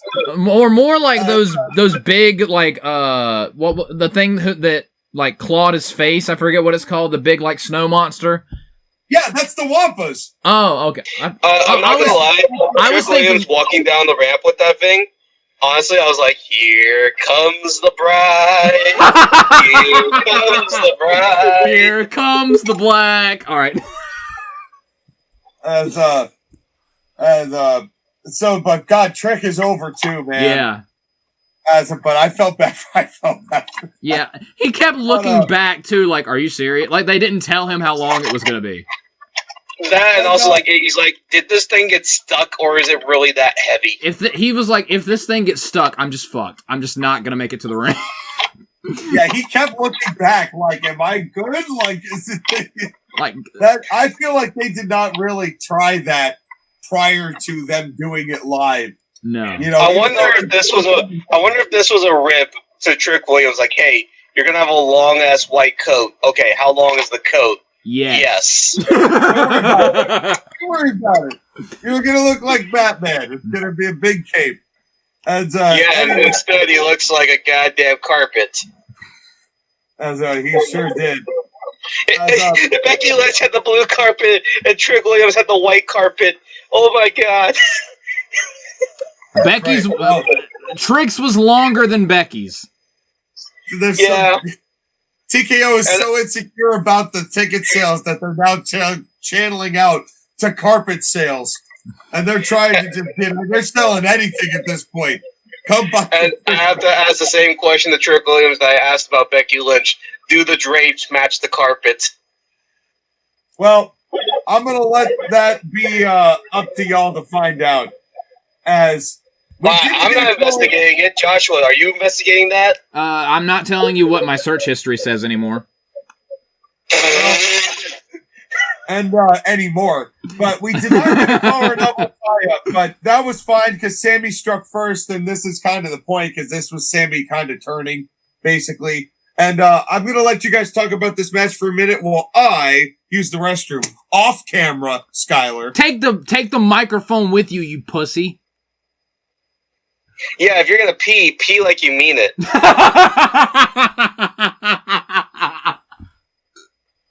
What the But honestly, this was a good match. I mean, it's chicken shit Sami Zayn versus Trick Williams.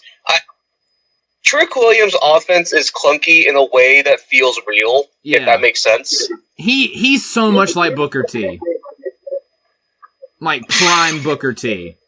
As far as like the way he works in the ring. It's like someone hit the reset button, except they made Booker a little bit taller. And increased his verbal abilities as well. I mean, Booker T was a good talker. It's just that, he liked to do a lot of catchphrases. Hey. I will not take such slander against Shucky Ducky. Quack, quack, sir. I pulled up my pants early and now my dick is bleeding because of such slanderous accusations because of what you just said, sir. And I may need medical attention, but that's something else. Is that like the 6th or 7th time that you've done that?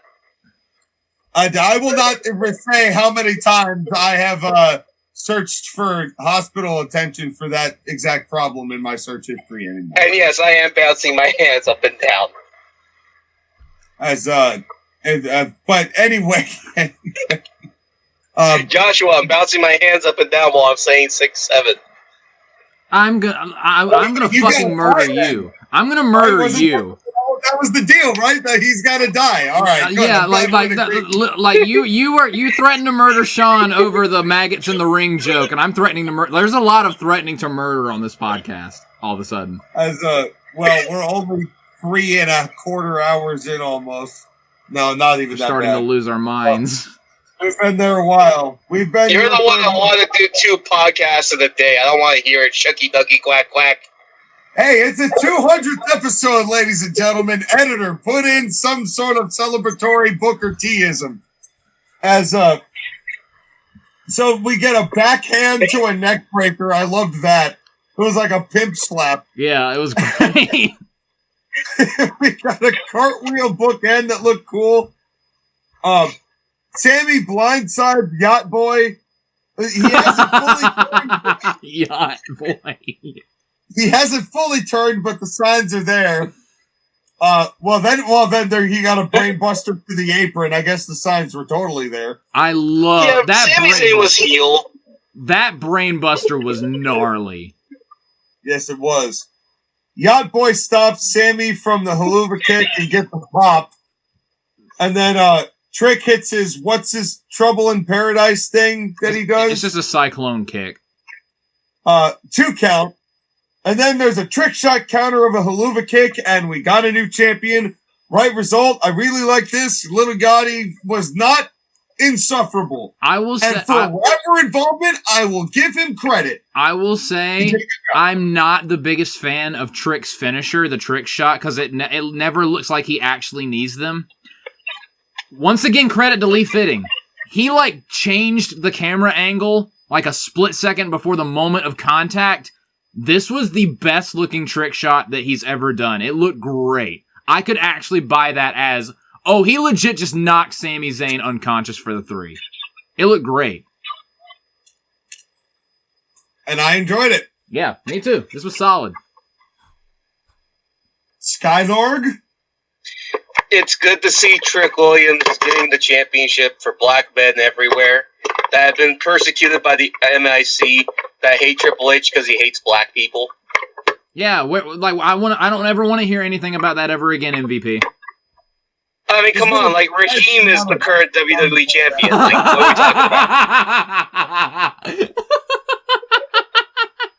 about? I'm just saying.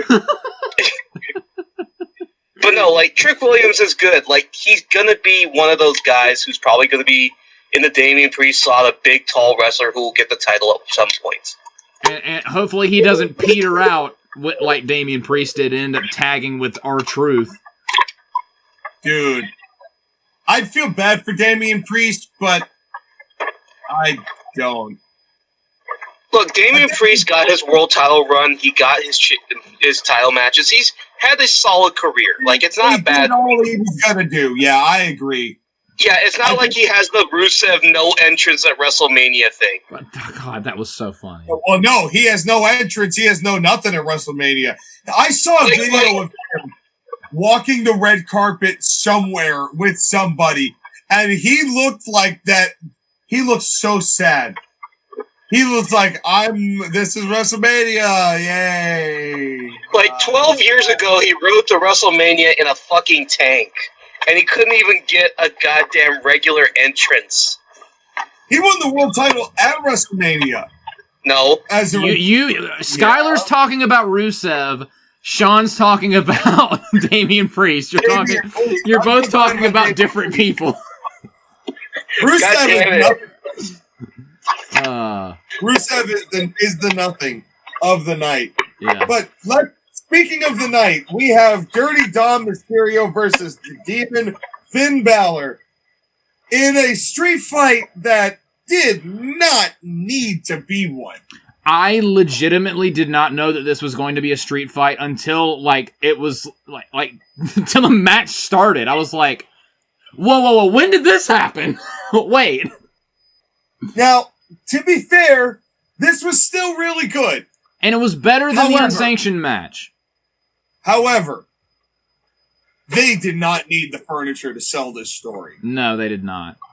They really didn't. And I'm letting a lot go, actually, with my rating, because I still, even with that said, I still really enjoyed this match. Yeah. I'm sure you both did, because you all loved them yaboos. Well, there wasn't that much. There wasn't that much Yabu, but there was more. There was more. Because, you know, he's a Which is a sound that Sean makes when he throws up. Well, that is not incorrect, but in any case. But I will say this. Demon Balor, this may be my favorite iteration of the Demon I have seen up to this point. And the reason I say this is that this Demon Balor felt wholly and uniquely different in pretty much every way, except for some key moveset similarities. But basically, the entire demeanor was different than Finn Balor. And I never really felt that from Finn before now. And I don't know whether it was the spiked club that I am 100% putting into the wrestling D&D that I am still planning on doing, that I've basically now spoken into existence. I don't know whether it's the fact that his hairpiece did not look like a bunch of shredded Jordans this time around. I don't know whether it's because we didn't hear yaboos and we were just hearing his weird shrieks. I don't know. There was enough different for me to buy a persona shift, maybe for the first time with Finn Balor. And the biggest positive out of this one, they didn't put any company logo on his makeup. Yeah, instead, Finn Balor put a picture of Dirty Dom being eaten, which was good. But Dom's entrance with all those schlub luchadors looking confused as fuck was funny as hell. There was that one guy that was like, yeah! And I'm just like, you need to calm down, sir. Way into it. And everyone else was like, huh? Where am I? Like, what is this? You remember when you had the dude from the Blacklist gag and chloroform Timothy Chalamet so you could beat him up? It's like all of those guys were like gagged in chloroform and they just woke up at WrestleMania in lucha masks and they're like, what the fuck? Where am I? Funny. I have a question. Did all the AJ Lee girls from night 1 dress up as luchadors for night 2? And all turned into dudes? I mean, it's 2026. Yeah, well, that was... I mean, look at my dating history. Wow. The rare self-burn. I respect, as a master of self-burns, I respect it. And also, like, Dom Mysterio riding on, I don't know, like, what was this thing? It was like a weird Aztec throne, kind of. Okay, so he basically had a parade float. Yeah. Yeah, on a monster truck, because that was the funniest part, is when all the confused schlub luchadors dissipated. All you saw were 4 big-ass fucking tractor tires. I was like, oh, damn, that throne had some fucking gas to it. This throne was all gas, no brakes. Fuck Jacob Fatu. At least they didn't drive it into the audience this time, Steve. But now I must ask the wrestling historians here, because I might be wrong, because it might be one in the 90s where they did this, but I don't think it's true. Is this the first time that the AAA title has ever appeared at WrestleMania? I think so. Because that has to be a first. Funny they didn't do it last year, right? Because, no, they didn't buy AAA until after Mania. Oh, they had Joe Hendry on WrestleMania last year. Yeah. But that was with the TNA title. Right. But that was the new world title to appear at WrestleMania. No, it wasn't last year, because last year, like, literally on the pre-show of one of the nights, that's when they announced the acquisition of AAA. Well, oh my god, Alberto Del Rio was the AAA champion at that time. Yeah. That did not. And now he's in jail. Again. I said it on night 1, I'm going to say it again on night 2. Fuck Alberto Del Rio. Well, as but speaking of the Demon Balor's entrance, there was a funny moment when I think it was the first time that he did the hand wave and everyone went, woo! And when they did that, I don't know if they planned to do this, but just a gigantic web of ribbons descends. And I think that those ribbons were supposed to be a little more, like, syncopated. but I think they all just got tangled together, so it just came down as one giant wad of ribbons that Finn was fighting basically the rest of the way down the ramp. It's like when you're talking, it's like when you have long hair on a windy day and it just won't get the fuck out of your face. Yeah, and it was on his little spike. It was like a bad day to wear spikes. Yeah. As he could not get it out of his spikes. He shouldn't have had a weird spike pole. He should have had a weird spiked umbrella. So I have a question. Is this a gender reveal party gone wrong? I don't know. We was that last? Yeah, I guess it was last episode on the Court Martial podcast. We already did that joke, Skyler. As unfortunately, Gene Snitsky was only paid for night one. Hey, but if you think about this, TAW Gaming is doing both nights on the same night. That is true. That's right. And every time Finn Balor fights with the strings, it gets mad. You can hear Snitsky in the background going, "That wasn't my fault. Wasn't his fault. That wasn't my fault. Wasn't his fault." Oh, by the way, Joshua and Sean, I do have an announcement with this match. Y'all have fun. I didn't watch it. Oh, you skipped this one. Hey. Well, look, you guys can do whatever you want. I can't get into Finn Balor, even as a demon. Like, he's just so boring to me. That is. No, I'm kidding. I watched this match. Oh, a swerve within a swerve. Wow, you got us. But honestly, like, even watching this match, I felt like I was just... I don't know what it is. I can't get into Finn Balor. Like, you guys, explain to me why I should be excited by Finn Balor. I like the way he wrestles. That I don't know how to put the things I feel inside of you, Skyler. And try, damn it. I'm not phrasing it any differently, by the way. It's funny for me because it started kind of just as a meme because I felt very similarly to you, Sky. And I just wanted to hear the yaboos because they made me lulls. And ultimately what ended up happening with me is that I ended up I tried to find reasons not to dislike him.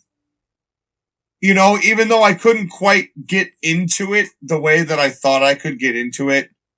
And so ultimately what I ended up doing was just going to appreciate, besides the way that they built this match and finally got Dominic Mysterio to be the way that he is. And I just love everything that Dom does. And Finn, I finally came around on him. Is he my favorite wrestler? No. But do I hate Finn Balor? No. And I think that if he was going to bring the demon back, it had to be to win. Dear God, if he brought it back and Dominic won this match, that would have been equally as troubling as doing having Obo lose, I think. But in any case. But no, you're right. Like, it's just tough for me to get into Finn Balor because his booking has been so bad. And the demon character was hurt by that Extreme Rules thing with Roman Reigns many moons ago. Yeah. So it's one of those things where the damage control has really had to go into overdrive with the demon and Finn Balor. Well, and then Finn lost again to Edge, which didn't help. Yeah. In a match that was okay, kinda. Sort of. But anyway... But also, like, they really have to, like, sell the fear. And this is the perfect person to have sell fear is Dominic Mysterio, the known chicken shit heel of all chicken shit heels. The way that he sold for Finn was absolutely perfect. Was great. Yeah. Was great. You know, and it's not like, Finn is not the youngest dude anymore either. You know, so it's not like we're going to get too many more years of Finn. So to see the demon now, I believe, is a really special occasion situation. You know, it's not going to be the way where he pulls it out all the time. And depending on how they decide to use Finn Balor, I think right now he's got potential as a babyface, and dare I say it, maybe even a Shock World title run switch. Too early. It depends. I I would give him one, not brief, but one, like, couple month-long reign with the Raw World title. Oh, I wouldn't even go that far. I'd give it, like, maybe, like, 3 weeks. But like, think about, like, the guys who are the current world champions. It's Cody Rhodes and Roman Reigns. It has to be guys like Oba Femi who are going to rise to that level. And I don't know if Balor has it. Well, the thing is, it would have to be something quick. It would have to be a quick title change. You know, not Darby Allin quick, not do it out of nowhere for no reason quick, but as maybe part of another overall arcing story with somebody else that leads to a feud with somebody else. And that, you know, because there's always that King and Queen of the Ring cash in that they do now. But that doesn't mean that in a surprise turn, or let's say that they want somebody to win that King and Queen of the Ring, but they don't want whoever they're going to have win that title lose to one of the current champions. They can do a quick transitional run with Finn. That I'd be okay with. Finn shocks somebody so that Roman can fight somebody else, or that Cody can fight somebody else. And then, well, are we looking at the person that Finn Balor could take the title off of in Dom Mysterio, who I think is going to win Money in the Bank? I think that's going to happen. I see where you guys are coming from. I feel like it has to be the right opponent for Balor, and maybe it's Dom. Skyler, I actually think you are right on the money with that. That Balor will take the AAA title from Dom? No. That Dom's winning Money in the Bank. Oh, that Dom's winning Money in the Bank. Yeah, I can totally. Well, I mean, Sean, I understand. Like, you can pretend that Money in the Bank doesn't exist, so you know. Well, I don't know. I'm kind of mid on it because of my accuracy streak regarding wrestling talents, and well, I can't really say that considering LA Knight actually won on a WrestleMania, so. Yeah, but LA Knight won a mid-card opening match. He didn't win a world title. Don't you dare downplay it, Skyler, with your truth and such. A win on Mania is a win, even though the cause with LA Knight is beyond loss. Hey, him winning a match is better than him being pinned by ISHO Speed, which was a very real possibility. That was a real possibility. I am grateful that was not the case. Right. But again, my point is that, like, it's hard to care about Finn Balor, but I'm glad that he got a chance to shine at what may be one of his last WrestleManias. Although I will say, I loved and hated the finish of this match. Well, explain. Okay. I guess we're jumping ahead of time. Sean, I'll let you read your notes, but I just got to get this off my chest. Okay, I loved that he wrapped a chair around Dom's head and then kicked it with the John Woo dropkick. That looked brutal and nasty. But then we got the exact same finish that we got in the Drew Jacob Fatu match. I have a top rope diving finish. I'm going to do it through the Slim Jim table, and that's it. We just saw this finish. Like, we just saw this finish, Triple H. Even on good shows, he still cannot think outside the box. That was probably part of my issue with. I mean, I don't even know if I would call it an issue with this, but that's why I really said this didn't need the furniture to sell the story. Yeah. You know, they could have had just a regular match and just be afraid. Isn't Finn Balor being the demon the gimmick of the match? Why did we? Yeah, you know, the whole hat on a hat thing. Yeah, like, isn't that just adding more than needs to be? You know, Dom was going to sell the fear regardless. Dom knows how to cheat regardless. Did we need the furniture? I don't know why they made this a street fight. I genuinely I don't either. I really don't. Especially because you just had the ladder match not too long ago. I did laugh when they pulled out a kendo stick, and I was like, oh, Sean's going to love that. I wrote down hashtag no mo kendo. But I forgive it because it was very brief. It lasted all of 10 seconds and then it was gone. It was like a small, tiny cut. They can put a little Band-Aid on it, a little bacitracin, and everything's okay. And then you kiss the boo-boo. And then that's right. And you get a lollipop. And yay! Then we get a frog splash and a 1 count, which I liked. That Finn Balor, I will give him when I said I tried to find things to like about Finn Balor, his Eye of the Hurricane looks like he is driving his elbow square into the chest of his opponent every time. It's my favorite thing he does. And he's the only person that should be doing the sling blade because he's the only one that like makes it look like it hurts. Yeah, Seth Rollins rides the air around his opponent.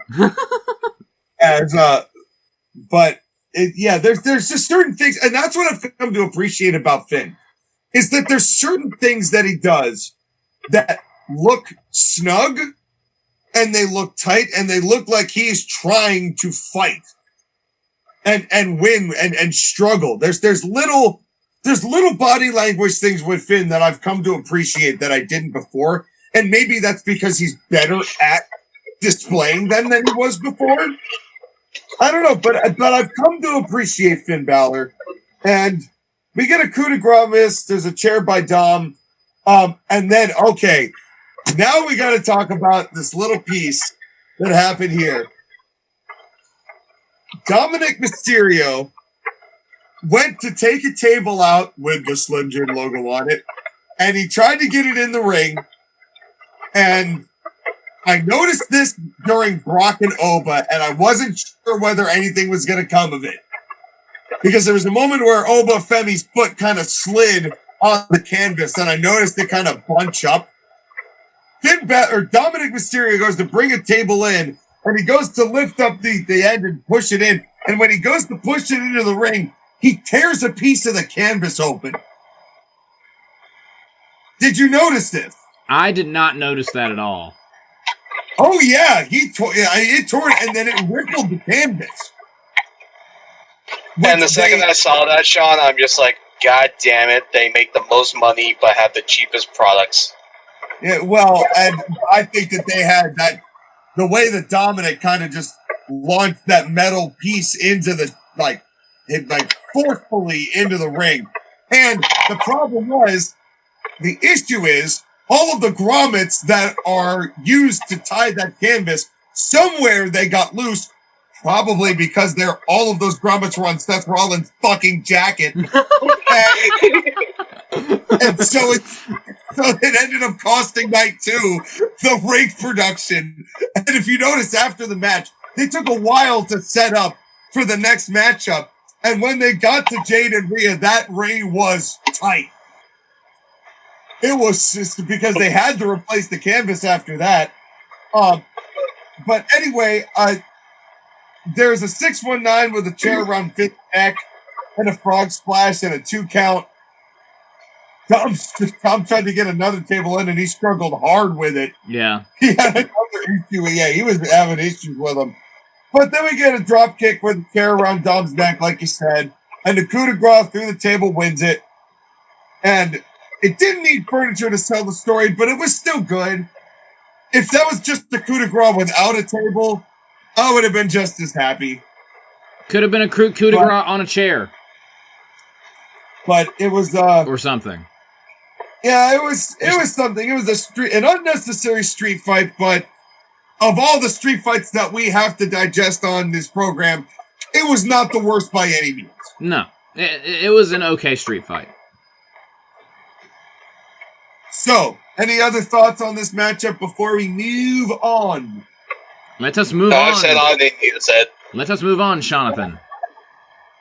All right, then shall we move into Jade Cargilius versus Rhea Riplonius for the Women's Championship. I heard that. WWE Championship. They don't work here, unfortunately. And I'm happy Jade doesn't. Rhea, I would enjoy, but anyway, Lee Fitting. Okay. Lee Fitting is having some serious brain rot here. The camera cuts on these entrances were a little nauseating. A little. And he missed key emotes in entrances to shoot pyro. Dude, nobody gives a shit about how much money you spent on pyro. which is why the ticket prices were so high, so you could shoot off your little fireworks to make up for your small penises. I understand, but nobody cares about seeing the pyro. Keep the wrestler in the shot or don't shoot the pyro. Also, we have an unexpected winner for strangest outfit of the night on this edition. Okay, hold on, shall we? Yeah. On this edition of What the Fuck is Jade Cargill wearing? Bro, it was like she was wearing an outfit of hair. It was like she took some kind of medicine that made her hair grow into its own outfit. It was weird. So Jade Cargill came in with a pasta dish and decided to wear that as her WrestleMania entrance. Jade Cargill went Super Saiyan 3 and the hair just grew weirdly. No, that's Super Saiyan 4. Like, she went full... Oh my god. Well, actually, it's grade 8. Episodes, ladies and gentlemen. As soon as you said Super Saiyan 4, I went, don't you do it. Don't you say it. Don't you do it. And I couldn't stop you. And then you did it. And now we're here. And what the fuck, Skyler? On this edition of What the Fuck is Skyler Saying?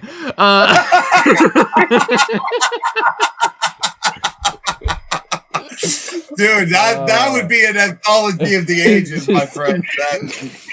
Oh, man. We couldn't even display half of it. You'd have to play The Simpsons technical difficulties for half of the things I've said on this podcast. Yeah, but I get it. She's trying to look like a goddess, I guess. Yeah, she had the weirdest outfit all weekend, and that is no easy feat. And, well, I will say this. We did get a collar and elbow tie-up in this match, which made me quite happy. Maybe a happy sponge, if you will. And Jade is a power slam. Jade Cargill breaks up the count. And I must say, Rhea Ripley is a fucking wizard. I've said this before. Yeah. I will say it again. I don't know how the fuck she does it, but she gets the best out of fucking everybody. This is the best Jade Cargill match I've ever seen. For God damn. How does Rhea do this? I don't know. She's so good at what she does. I thought this was going to be but it was actually really good. It was great. Yes. This match slapped. Yes. As Jade adhered to the rules, she was breaking up the count. There was a great crossface right after Rhea was asking for more. I noticed that they changed the mat and tightened it up in the wake of them not having a tight mat before because Seth Rollins stole all the grommets. And then set them on fire. And then he went and killed Wallace as well. Yeah. As, I love it. So hold on, gentlemen. I have a question. Have we determined whether or not Jade Cargill has gotten any better, or is she what she is at this point? Bro, at this point, it purely depends on who she's wrestling. I would say inconclusive because it doesn't count with Rhea Ripley. Rhea Ripley is the female equivalent of being able to wrestle a fucking broomstick and have it sell tickets. I'm convinced. So the female Bret Hart. Basically, how the fuck did she make Steve look this fucking good? Because that's the thing is that like Jade Cargill did look great. Like her offense looked good. Her selling was I mean, it was okay for the most part. But like, I can't tell if she's good or it's just because Rhea Ripley's that good. So, you know. It's the magic of Rhea Ripley. You know the answer to that question. There's a reason. Look into your own soul and tell me you don't know the answer to that question. Bro, there's a reason why. But Jade Cargill has muscles. There's a reason why Rhea Ripley is pushed the way she is. Because she's able to do stuff like this. But the internet hates her. The internet also thinks Triple H is racist. They're not. They're stupid. They don't know. They know not what they tweet. Also, I know the internet hates her, but then they thirst over her, so like they're weird. Yeah, it's not as clean cut a relationship as one might suspect. Anyway, there's a face plant from a power bomb position, which was almost like a reverse Alabama slam that looked pretty gnarly. Mm-hmm. As Jade was looking great, it really just goes to show how amazing Rhea Ripley is. That's really the only comment I have to make about this match. Is holy. Wait, Sean, I have a question. Did you play this match at 1 speed? No, fuck no. Come on, dude. I will say, because Rhea Ripley was that good, she would have made you play it at 1 speed. I don't know if I agree. Sean playing wrestling shows at 1.5 speed is not a indictment of the wrestlers. It's an indictment of the format of the company. Agreed. You know what? That's also fair. Agreed. That was kind of the point I was making when I started doing it. And I will say, it makes the show a lot better to handle. Also, it eases the wounds. I will say, my jaw dropped when Jade Cargill busted out a one-winged angel. Okay, thank you. Because I was not sure. I wasn't sure. Because I was I looked at it, and then they did the replay, and and I said, "What was that? A one-winged angel?" Yup. Okay. Real quick. The move was executed perfectly, but they forgot. Kenny Omega forgot to tell Jade how to execute the pinfall after the move has been completed, because Jade was hooking the arms instead of the legs.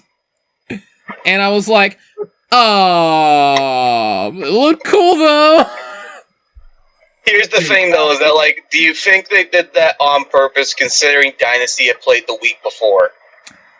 It made me think, are Jade and Kenny Omega friends in real life? Maybe. No way. Yeah, Maybe. Yeah, you're right. Jade's not Asian, she's black. Oh. It's the truth. That is, to be fair, that is Kenny's type. Yes. Not the more weeboo waifu variety than Jade. Let me put it this way. Kenny's favorite part of this match was when Io Sky came out. That made him turn off Crunchyroll real quick. No.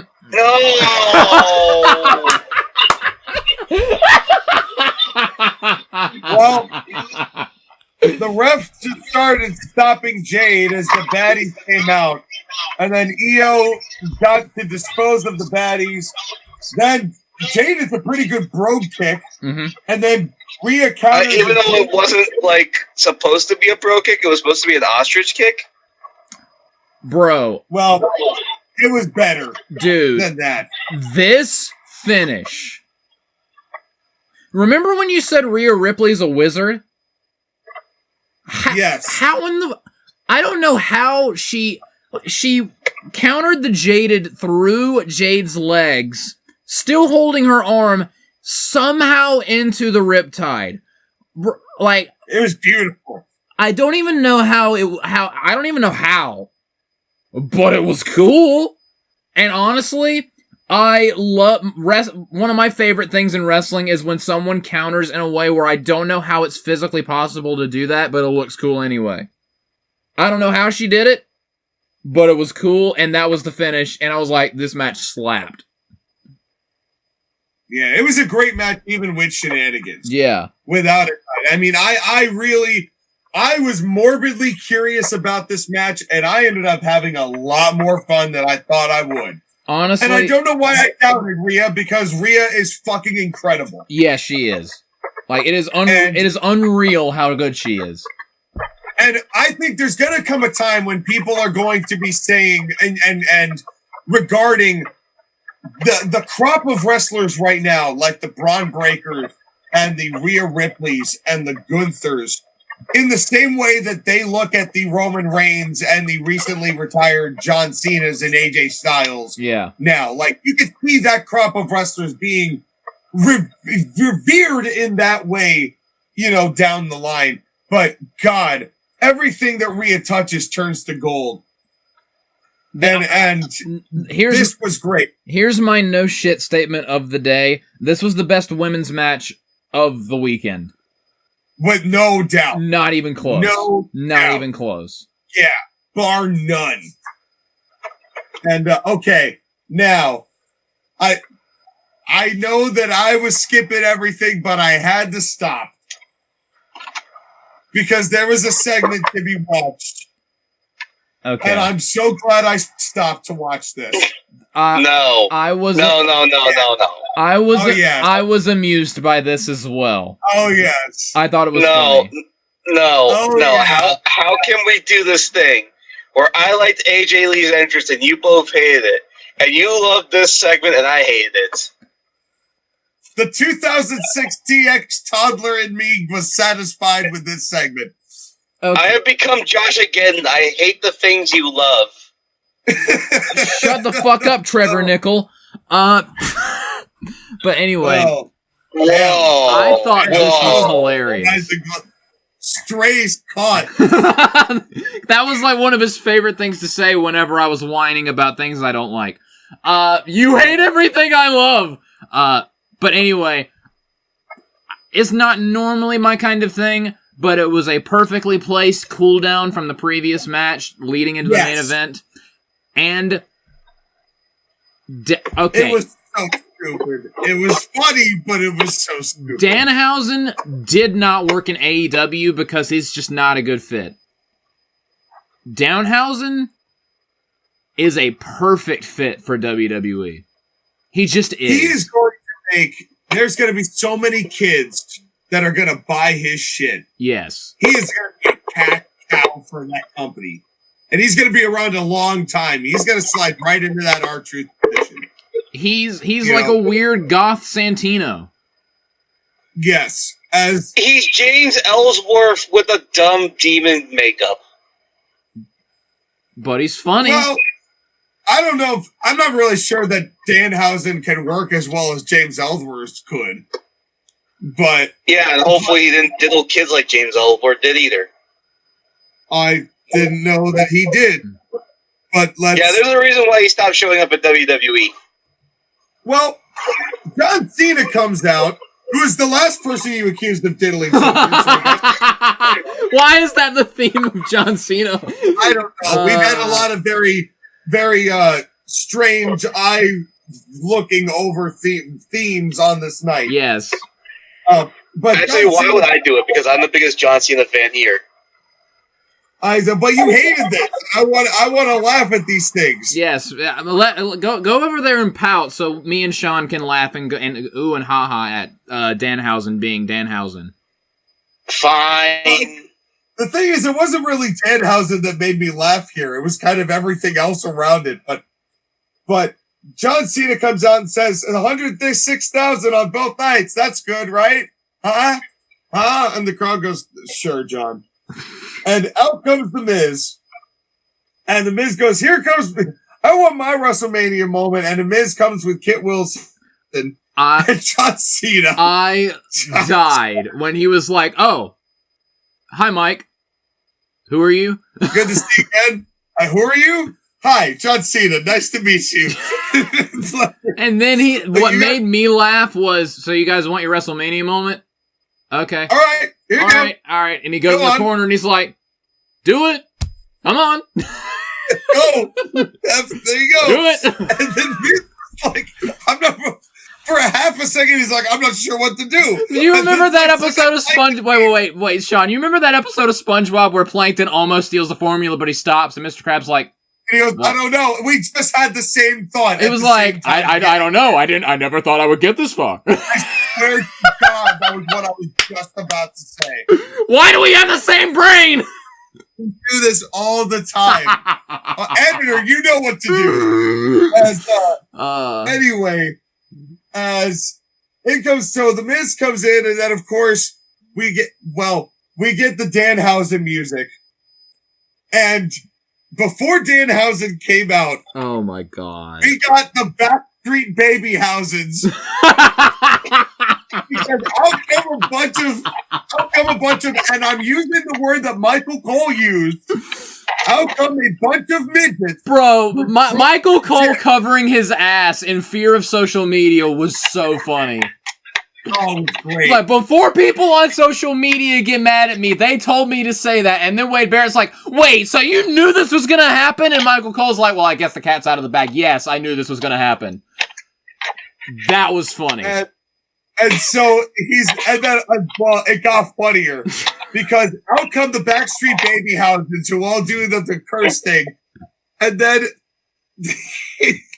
out comes, and I'm almost positive you can unlock this car in both the Simpsons Hit and Run and Rocket League as Danhausen comes out in a coffin car and drives down to the ring, and as Wade Barrett is knocking this whole thing, saying this whole thing's a farce, and he was not wrong. And Michael Cole says, well, Danhausen has a blimp, so, he's over. I barely laughed at that. And this crowd was groaning. This crowd, it wasn't like, oh, this is funny. It's like, oh, for fuck's sake. And all of these Backstreet Baby Houses are in the ring, and this got better. This got fucking so much better. They all get in the ring, and then Miz gives the mic as Danhausen goes, hello humans and all that stuff, and he mentions the name of one of them and whatever it was, and Kit Wilson then gets the mic and goes, you are toxic, and pushes, like pie faces. Yes. One of these, kind of like the way that, why is the way to get to the heart of Sean McCarty is to find either a child or a midget and to pie face them to the floor. Pie face them to the ground. But that wasn't the funny part. That part actually got some sympathy from me. But then Danhausen orders another one of them to do something. And this guy just like stands up, or like the Manchurian Candidate, and just runs up to Kit Wilson and punches him right in the dick. And then Danhausen is like, Danhausen's dogpile him! And then they all just dogpile on top of Kit Wilson and roll him out of the ring, and I'm fucking crying. And they do after the Kit Wilson's there, and then Miz is in the middle of the ring as Danhausen does the 5 curse shuffle.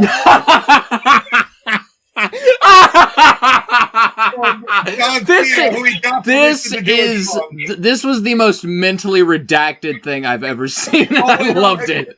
It hasn't even gotten good yet. Because then they give the 5 curse shuffle to Miz.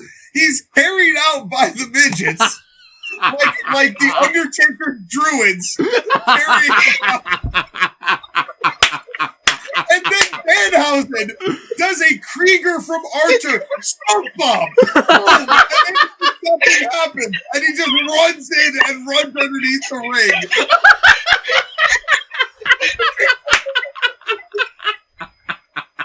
It was one of the days, and John Cena, they turned to him, and John Cena just sitting there stupefied.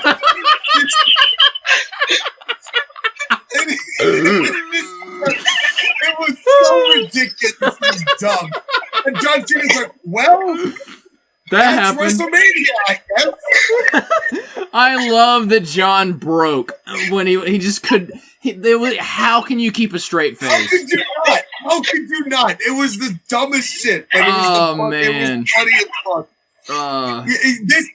All this needed was a Shane McMahon quad tear, and this would have been the perfect segment. No. Imagine if like that, like Shane comes in, tears his quad, and then right behind him, Steve Austin drives into the barricade and murders a woman. Dude, every year, I must admit, to the credit of the TKO era of WWE, one thing they always get right is having one pure, unhinged moment that you can rely on from that year that was absolutely absurd and insane. And this was that moment. And I didn't know what he was going to do on WrestleMania, but he knocked it out of the park. This had no business being this fucking funny.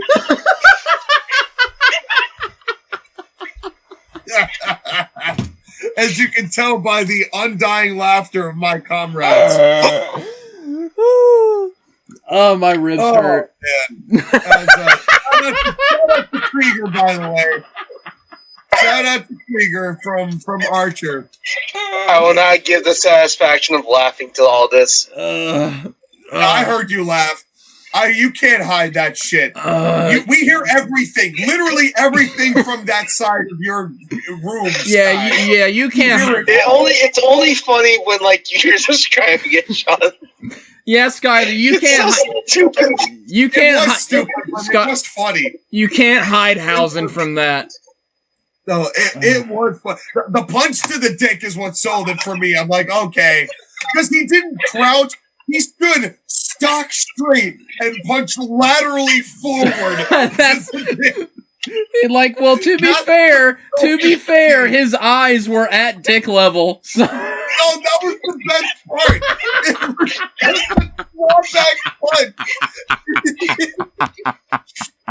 It was the it was the best one of any feat at WrestleMania. Fuck this kid Nakamura. That punch to the dick was the best feat at WrestleMania. Hands down. Well, hands actually laterally. They didn't bore it down. The hands were down. It wasn't hands down. Straight. It was hands horizontal. It was hands straight. Oh, man. Oh, I'm fucking crying. That was funny. Oh, God. And John Cena, God was ever the professional, was like, well, there's only one way to top that with our main event. Yeah. And then we proceeded 20 minutes of entrance. All right. As it is the main event, as we try to compose ourselves. Bro, I have a six-pack now. As it is CM Punk versus Roman Reigns, now for all of the marbles, the entire kit and or caboodle. And or Wilson. And CM Punk versus Roman Reigns for the World Heavyweight Championship. And while we wait the entire 22 minutes for the entrances to go through, which I skipped, by the way, because I'm like, oh, dear God, no. I had the switch from the middle of part 3 of the videos that I found to watch this on. I skipped half of that video, and by the time I got to part 4, that's how long the entrances were. It was 20-something minutes. Okay, Sean, I get you doing that for Roman because Roman's entrance was nothing special. Did you at least see CM Punk's entrance? I saw part of it. You missed the best entrance of the weekend because you remember how last year how he had that great entrance in the middle, for the main event of WrestleMania, and it was kind of like a celebration of his career.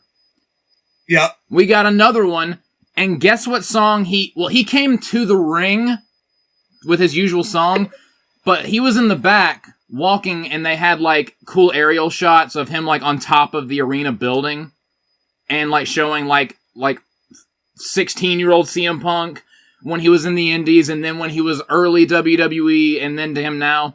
Guess what song they used for that? Tell me. His ROH theme. I'm gonna butcher this. The Miseria Cantare song.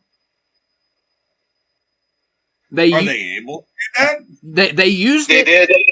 They paid the rights for it. Yeah, they used it. All right. It's a real song. And it was great.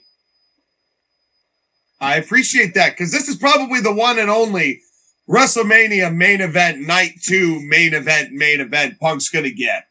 So yeah. I'm glad he got it. Yeah. And boy, what a main event did he give us. Dude, this is my match. I only wish we could have gotten this Fire Burns. We got that last year. We got that last year, so I'm yeah, but you know what I mean. I do, dude, but I was fine with it. Dude, this is my match of the year so far. Dude, I'm not sure this won't win match of the year. Period. This was fantastic. I mean, if Brock and Obo, which I will put in the honorable mentions of it because how much I loved and how perfect it was. Picture perfect start to finish. This match was WrestleMania main event worthy. Mhm. It was the best built. It was the most sensibly built of anything that they've done, that they did. Of all of the crap buildup that led to WrestleMania, this made sense. And they built it up well, and they knocked it out of the fucking park. And I will admit to you boys, this match, I watched at normal speed. There we go. Oh my god. I gave them the respect. Because these two, the build up to Rhea and Jade did not earn that. No. This earned it. This earned my attention of anything that they've done in all the build and all the frustration that went on with this. This deserved it. Can I tell you my favorite part of this match? Please do. My favorite thing about this whole match, it was a straight up singles wrestling match between two of the best in the world today. There was zero outside interference. It was not radically overbooked. It was just a battle between two guys, and one of them eventually won. Oh, so good. You know how you were saying what made Brock and Well, when's the last time we ever got any of that? Well, remember when you were talking about how, like, with Brock and Oba, the simplicity of it is what made it so good? For sure. Take that and just stretch it out into a 30-minute masterpiece of a match. This was long and great, and it was some great storytelling and psychology, but it was simple. They didn't needlessly overcomplicate it. And it was great. Well, you say that, but there was one spot that I didn't like. I know. I kind of... It was kind of the Cody Brock thing at SummerSlam 2023, but we'll get to that. But Bloodline rules, baby. Oh, shut the fuck up. If I don't have to hear the fucking bloodline one more time, it will be too soon. Bloodline rules. As, you know, the only thing I did write down, if Roman is wearing right undies tonight, I'm 100% calling conspiracy. But I didn't see it. If he did, I didn't see it. But what was nice is when they started this match, they didn't come to blows like punches for a little while. yeah. It took a while. They were doing holds and locks, lockups. I love that, like, at the very beginning, they didn't do anything. They just started trash talking each other to each other's faces. And then they started. Yeah. And they really took their time with this. The respect for rules all night, for the most part, was fantastic. By the way, Sean, I will confirm that it was only black undies. All right, well, then unfortunately, it's not going to be the trend, and maybe the title reign won't last as long. Thank God, hopefully. Unless he wears red undies. Oh, there's the IWC. What did we do? No. What did we do? Oh, shit. Oh, no. The IWC is after us again. Oh, God damn it. This is like the anonymous general manager angle for the podcast. All right, as I am reading the message for the Raw general manager, this match was great. Yeah, as better be. As Cole and Wade, I will say though, even though Cole had his issues, they were the right pairing for the commentary for WrestleMania this year. It's just having those two be the guys. Totally fine with that. I missed Roman Reigns' shit talking in the middle of matches. Yep. As mock me again, bitch. This ain't promo day. We ain't on Twitter. Yeah. The pacing of this was just great. But Punk was being very braggadocious. He was definitely feeding into the crowd, kind of leaning into a heelish mannerism of his own. We will keep that thought in mind. As, you know, Punk was blurring the lines in a way that felt sensical and logical. Not like in the previous main event where it felt like nobody knew which they were supposed to be at any given time. Yeah. This felt kind of like they knew what they were doing. This main event was the complete and total inverse. It's like everything that was wrong with the main event of night one, this is the opposite of like why everything about this main event was so good. Like how Yeah. to Well, that's the thing and is how that night not one's to. main event was TKO, night 2 was WWE. Exactly. Well, and they played to the duality of the building. And Punk did play because they were yelled at go the IWC though. They're mad at me again. Not again. Dear God. They're mad they're mad that I was slightly positive about night 1. I'm not changing my mind, damn it. They're mad that we have the right to our opinion. They have told It may not be IWC. It may be TKO. Oh God. Imagine IWC and TKO angrily texting us. Like simultaneously. Oh my God. That would be terrible. As notice that Danny Angles isn't the referee. That's reassuring, kind of. That makes and it really was. Actually, not amazingly. I love Danny Angler, by the way. I like him a lot.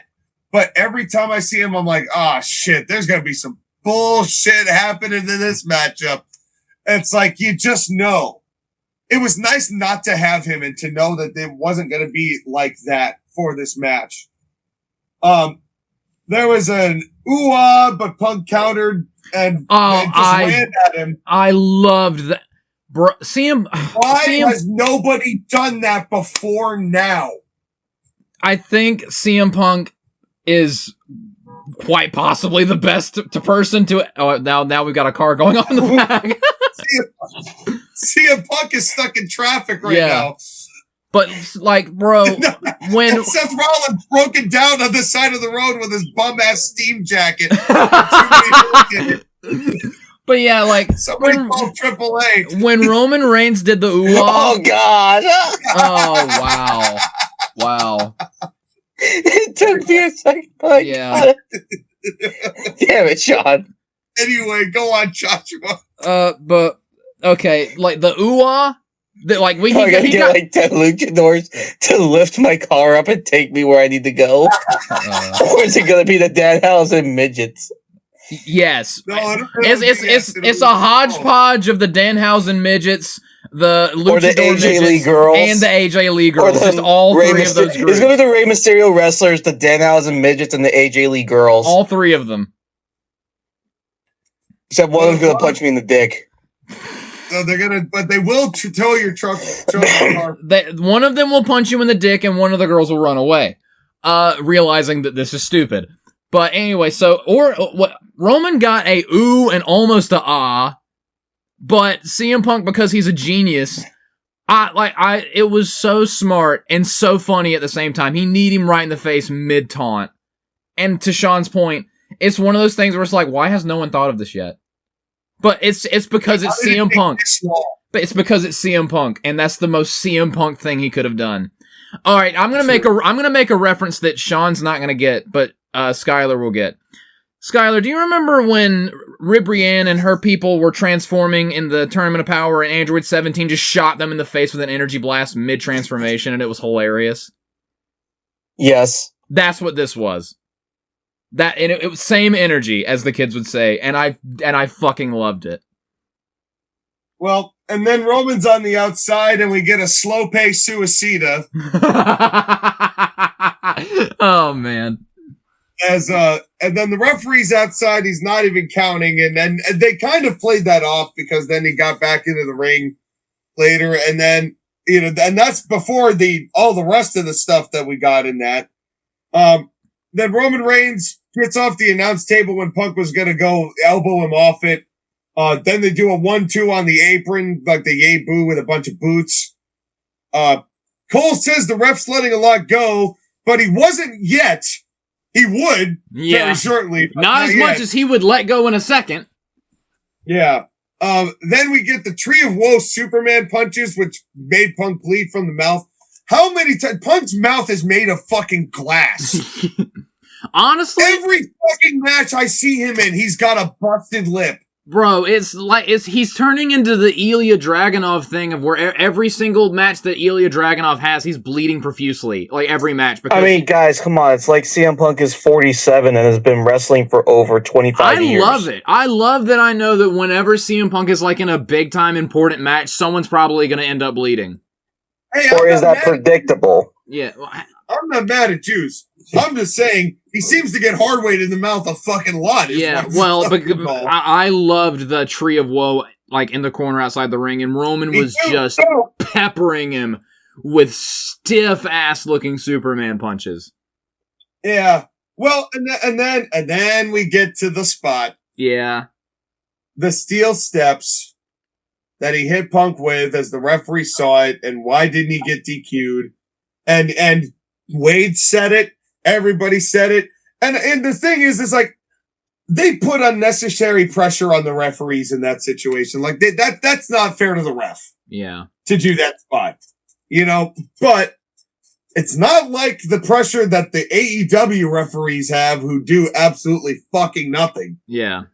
Which is why I said, you know what? Roman Reigns title match, bloodline rules. He's got a lot of political power. That was the whole point. So I'm building my own canon here to say that that's why that was allowed. If we're giving like Roman Reigns like rock powers, I guess, and like saying the referee, if you don't disqualify me, you're fired or something like that. I didn't mention the right spot. This was the only. Glad he didn't show up. This is the only thing in this match that I was like, yeah, I could have done without that.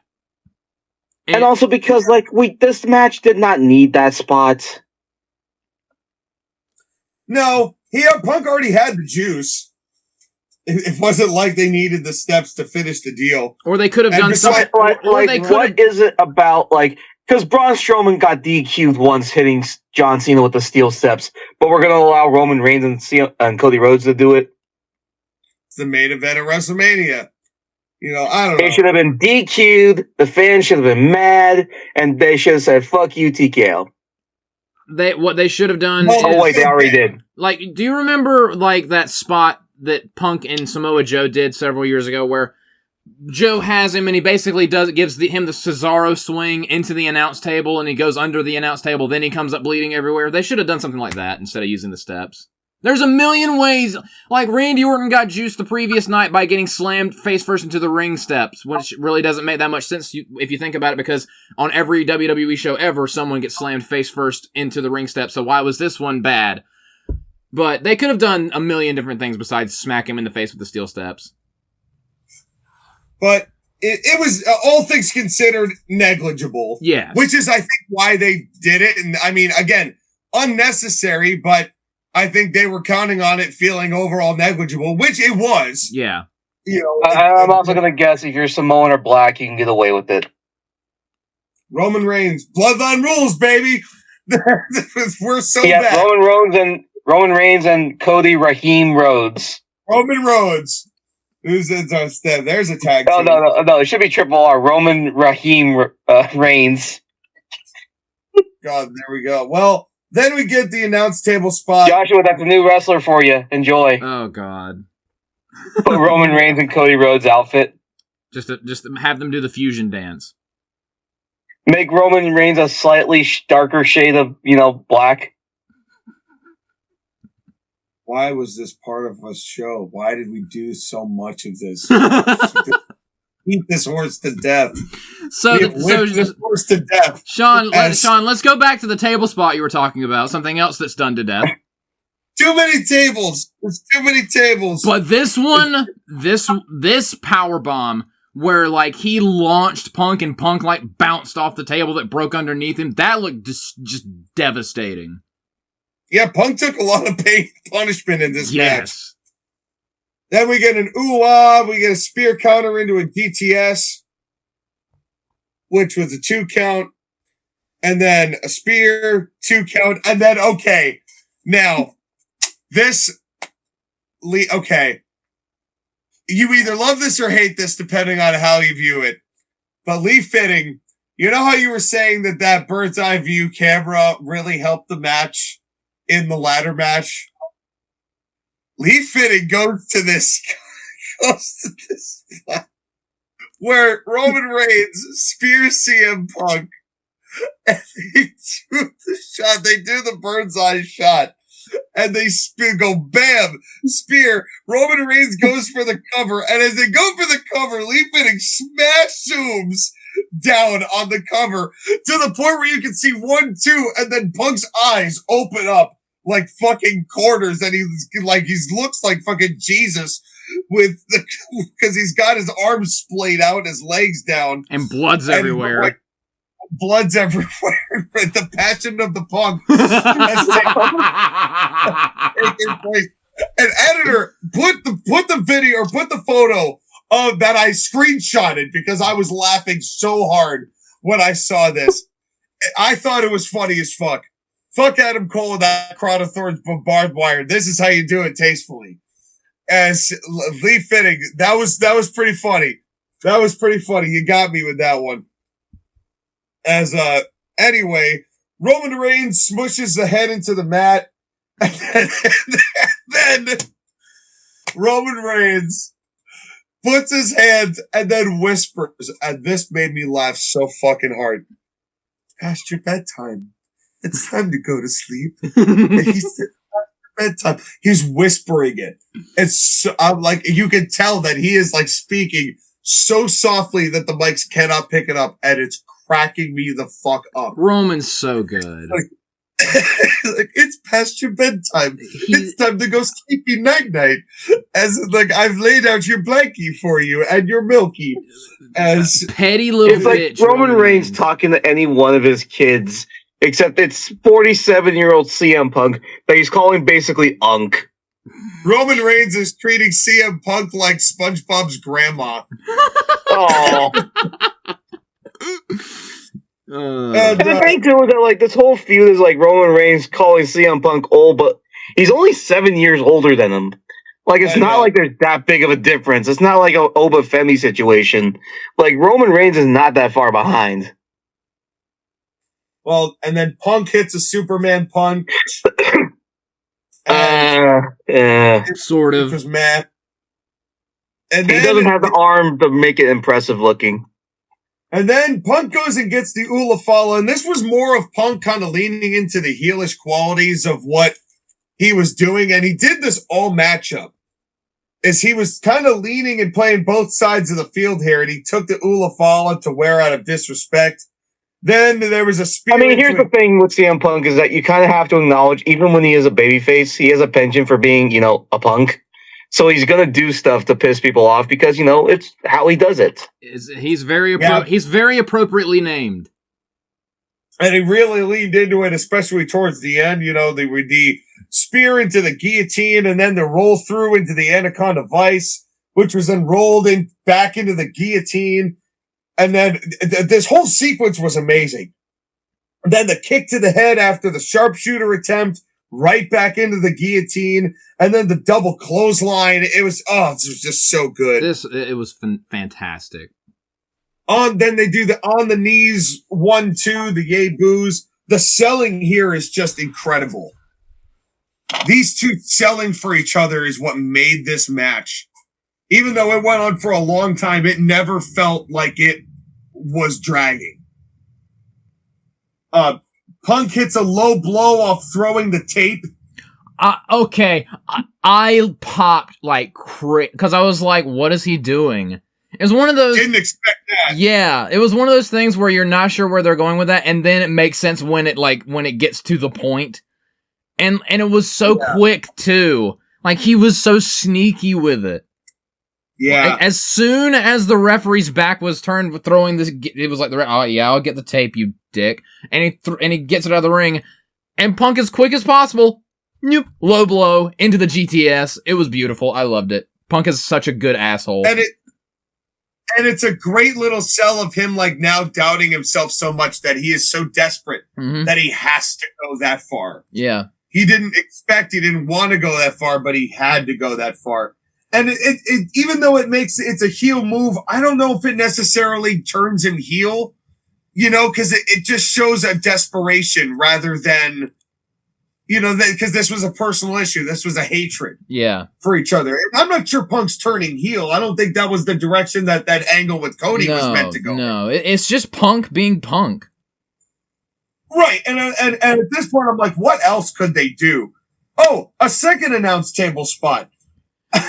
Okay. And when this happened, I held my breath. I was like, oh, because I was having flashbacks from WrestleMania 29 where Punk tried this exact spot with The Undertaker and the table did not break and Punk's leg kind of did. Yeah. Thankfully, this time went way better. Flawless even. And then Roman started yelling like Ric Flair. And they started whining. And then they had to bleep because he started swearing and I was like, this is so good. This is so good. Yeah. And then they get back into the ring. Punk hits a GTS on Roman and bounces off into the ropes into another GTS attempt. But Punk just gives, and this is where the selling is just so good. Because they're both selling mass exhaustion. Yeah. Like they've got nothing left in the tank.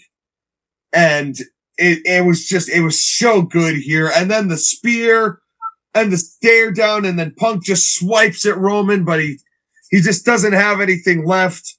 And Roman Reigns just gets to his feet and hits the rope to rope spear the second time. And that's the end of the match. And God, this was, and while there were a few loopholes in this was a fucking instant classic of a WrestleMania main event. Absolutely. I loved this match. Me too. And the entirety of the crap ass build to this WrestleMania, if you land the main event, it was worth it. Yep. And I really, really loved this match. This saved... In many ways, this match kind of saved this WrestleMania. Yep. Because if this was a lesser quality main event, had the two main events switched around, this would be a hell of a worse show. Yeah, like imagine if Cena and Cody closed night 1 last year and the triple threat that we all loved closed night 2. We'd be thinking way differently about 41. But this year, Punk and like night 2 as a whole was really good and saved the entire show, but the main event really stuck the landing. Yeah. No, without a doubt, because they kept it to a minimum. It was exactly what it needed to be. It was not a Bloodline rules match where it was all theatrics and it was 10 minutes of match and 30 minutes of drama class. Right, and besides the one steel stair spot, which is whatever, they didn't overuse weapons. They didn't have outside interferences like all the other matches. They had these guys. Also, no real, like, cheating either. It was just two guys who were wrestling, and that's what this ultimately needed to be. It needed to be a clean match more than anything else, because how many times have we gotten dirty matches in WrestleMania? Yeah, and they needed this match. Mm-hmm. They really did. And this refreshed me a little bit. This is allowing me to actually, like, give a shit, not a ton more, but a little bit more than I was before. This whole night was really a show that WWE desperately needed, because we've been saying it, like, SummerSlam was, SummerSlam was kind of Survivor Series was very much The Royal Rumble was Elimination Chamber was Night 1 was and Night 2 was pretty damn good. We need and more. More importantly, I hate this fact, but, you know, tell him when he's telling lies. Roman Reigns needs to be in the main event in order to make the show interesting. Honestly, kinda. Well, and that's no knock on Punk, because I think Punk did a great job. Punk was with what he was given. Roman was fantastic, but CM Punk was the best wrestler on planet Earth in this match. Yes, seriously. But the thing though is that as much as I love CM Punk, Roman Reigns is the guy. Yeah. Like, the whole show revolves around him. Cody Rhodes has tried his best, and he did carry the ball for a little while, but there's a reason why Roman Reigns is the tribal chief, and we all, you know, salute him as the one. Yeah, no, but Roman needed a belt, you know, and he's kind of one of those guys that he doesn't quite work without one. Weirdly, you know, and it's a strange thing, you know, and that's why I'm happy for this, and the fact that the crowd popped the way it did, and this was great. This was great, and let's get to ratings. And because I went last on night 1, I will go first here on night 2 and say I wasn't going to watch the ladder match, but the rest of the show was good enough for me to want to go back and enjoy a match that I otherwise wouldn't. So overall, this night was great. The best matches were the first match and the last match, but everything had something to contribute. And including the attendance figure segment, which I knew was going to be Miz-filled, but there's always some sort of laugh to get out of that, and I was not disappointed. As this WrestleMania was fun, and yes, there were little goobers and picadillos that I had on the night, but in comparison to night 1, it is a night and day. 9 out of 10. If you keep giving me WrestleManias like this, I will still be masochistically attached to you, you fucking bitches. JoshAgeddon. Or Skyler. I don't care who goes next. Well, you said me first. Me next.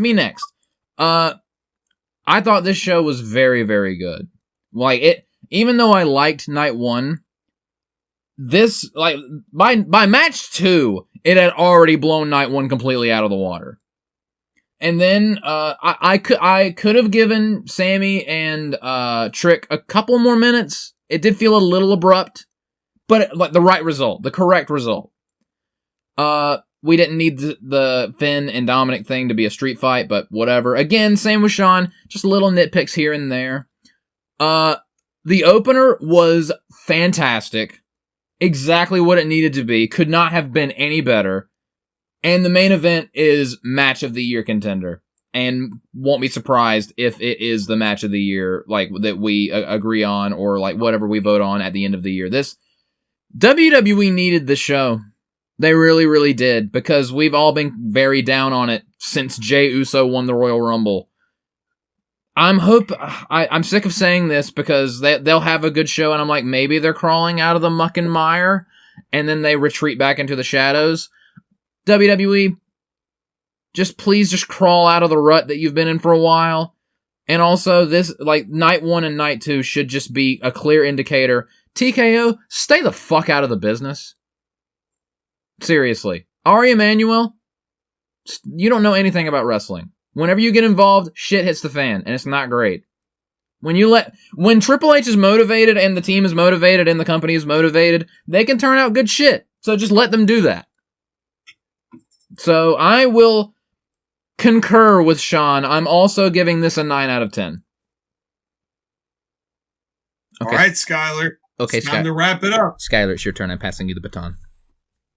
Oh, I'll take the baton. I wish I could be with you guys as high as you guys are, but I just can't come up to a 9. As much as I want to like this show, and there were several things to like, including the main event, and several of the matches too, I did have to skip a 6-man ladder match. The segment was dumb, stupid humor. There's only a certain amount I can take, even though I was laughing at Sean's description. Let's be honest, Sean. Your description of the segment was funnier than the segment itself. Okay? And that's a talent, because you're a very, very good orator, as I like to say. I appreciate that.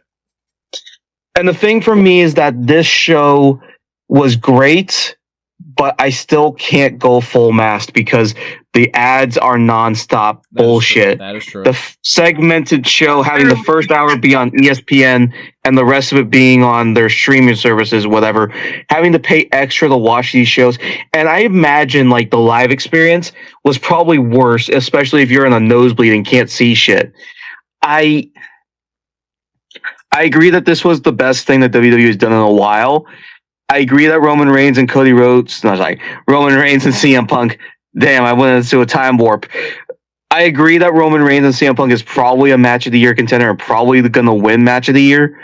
The only thing that kind of hurts this is that I don't know if this is going to last.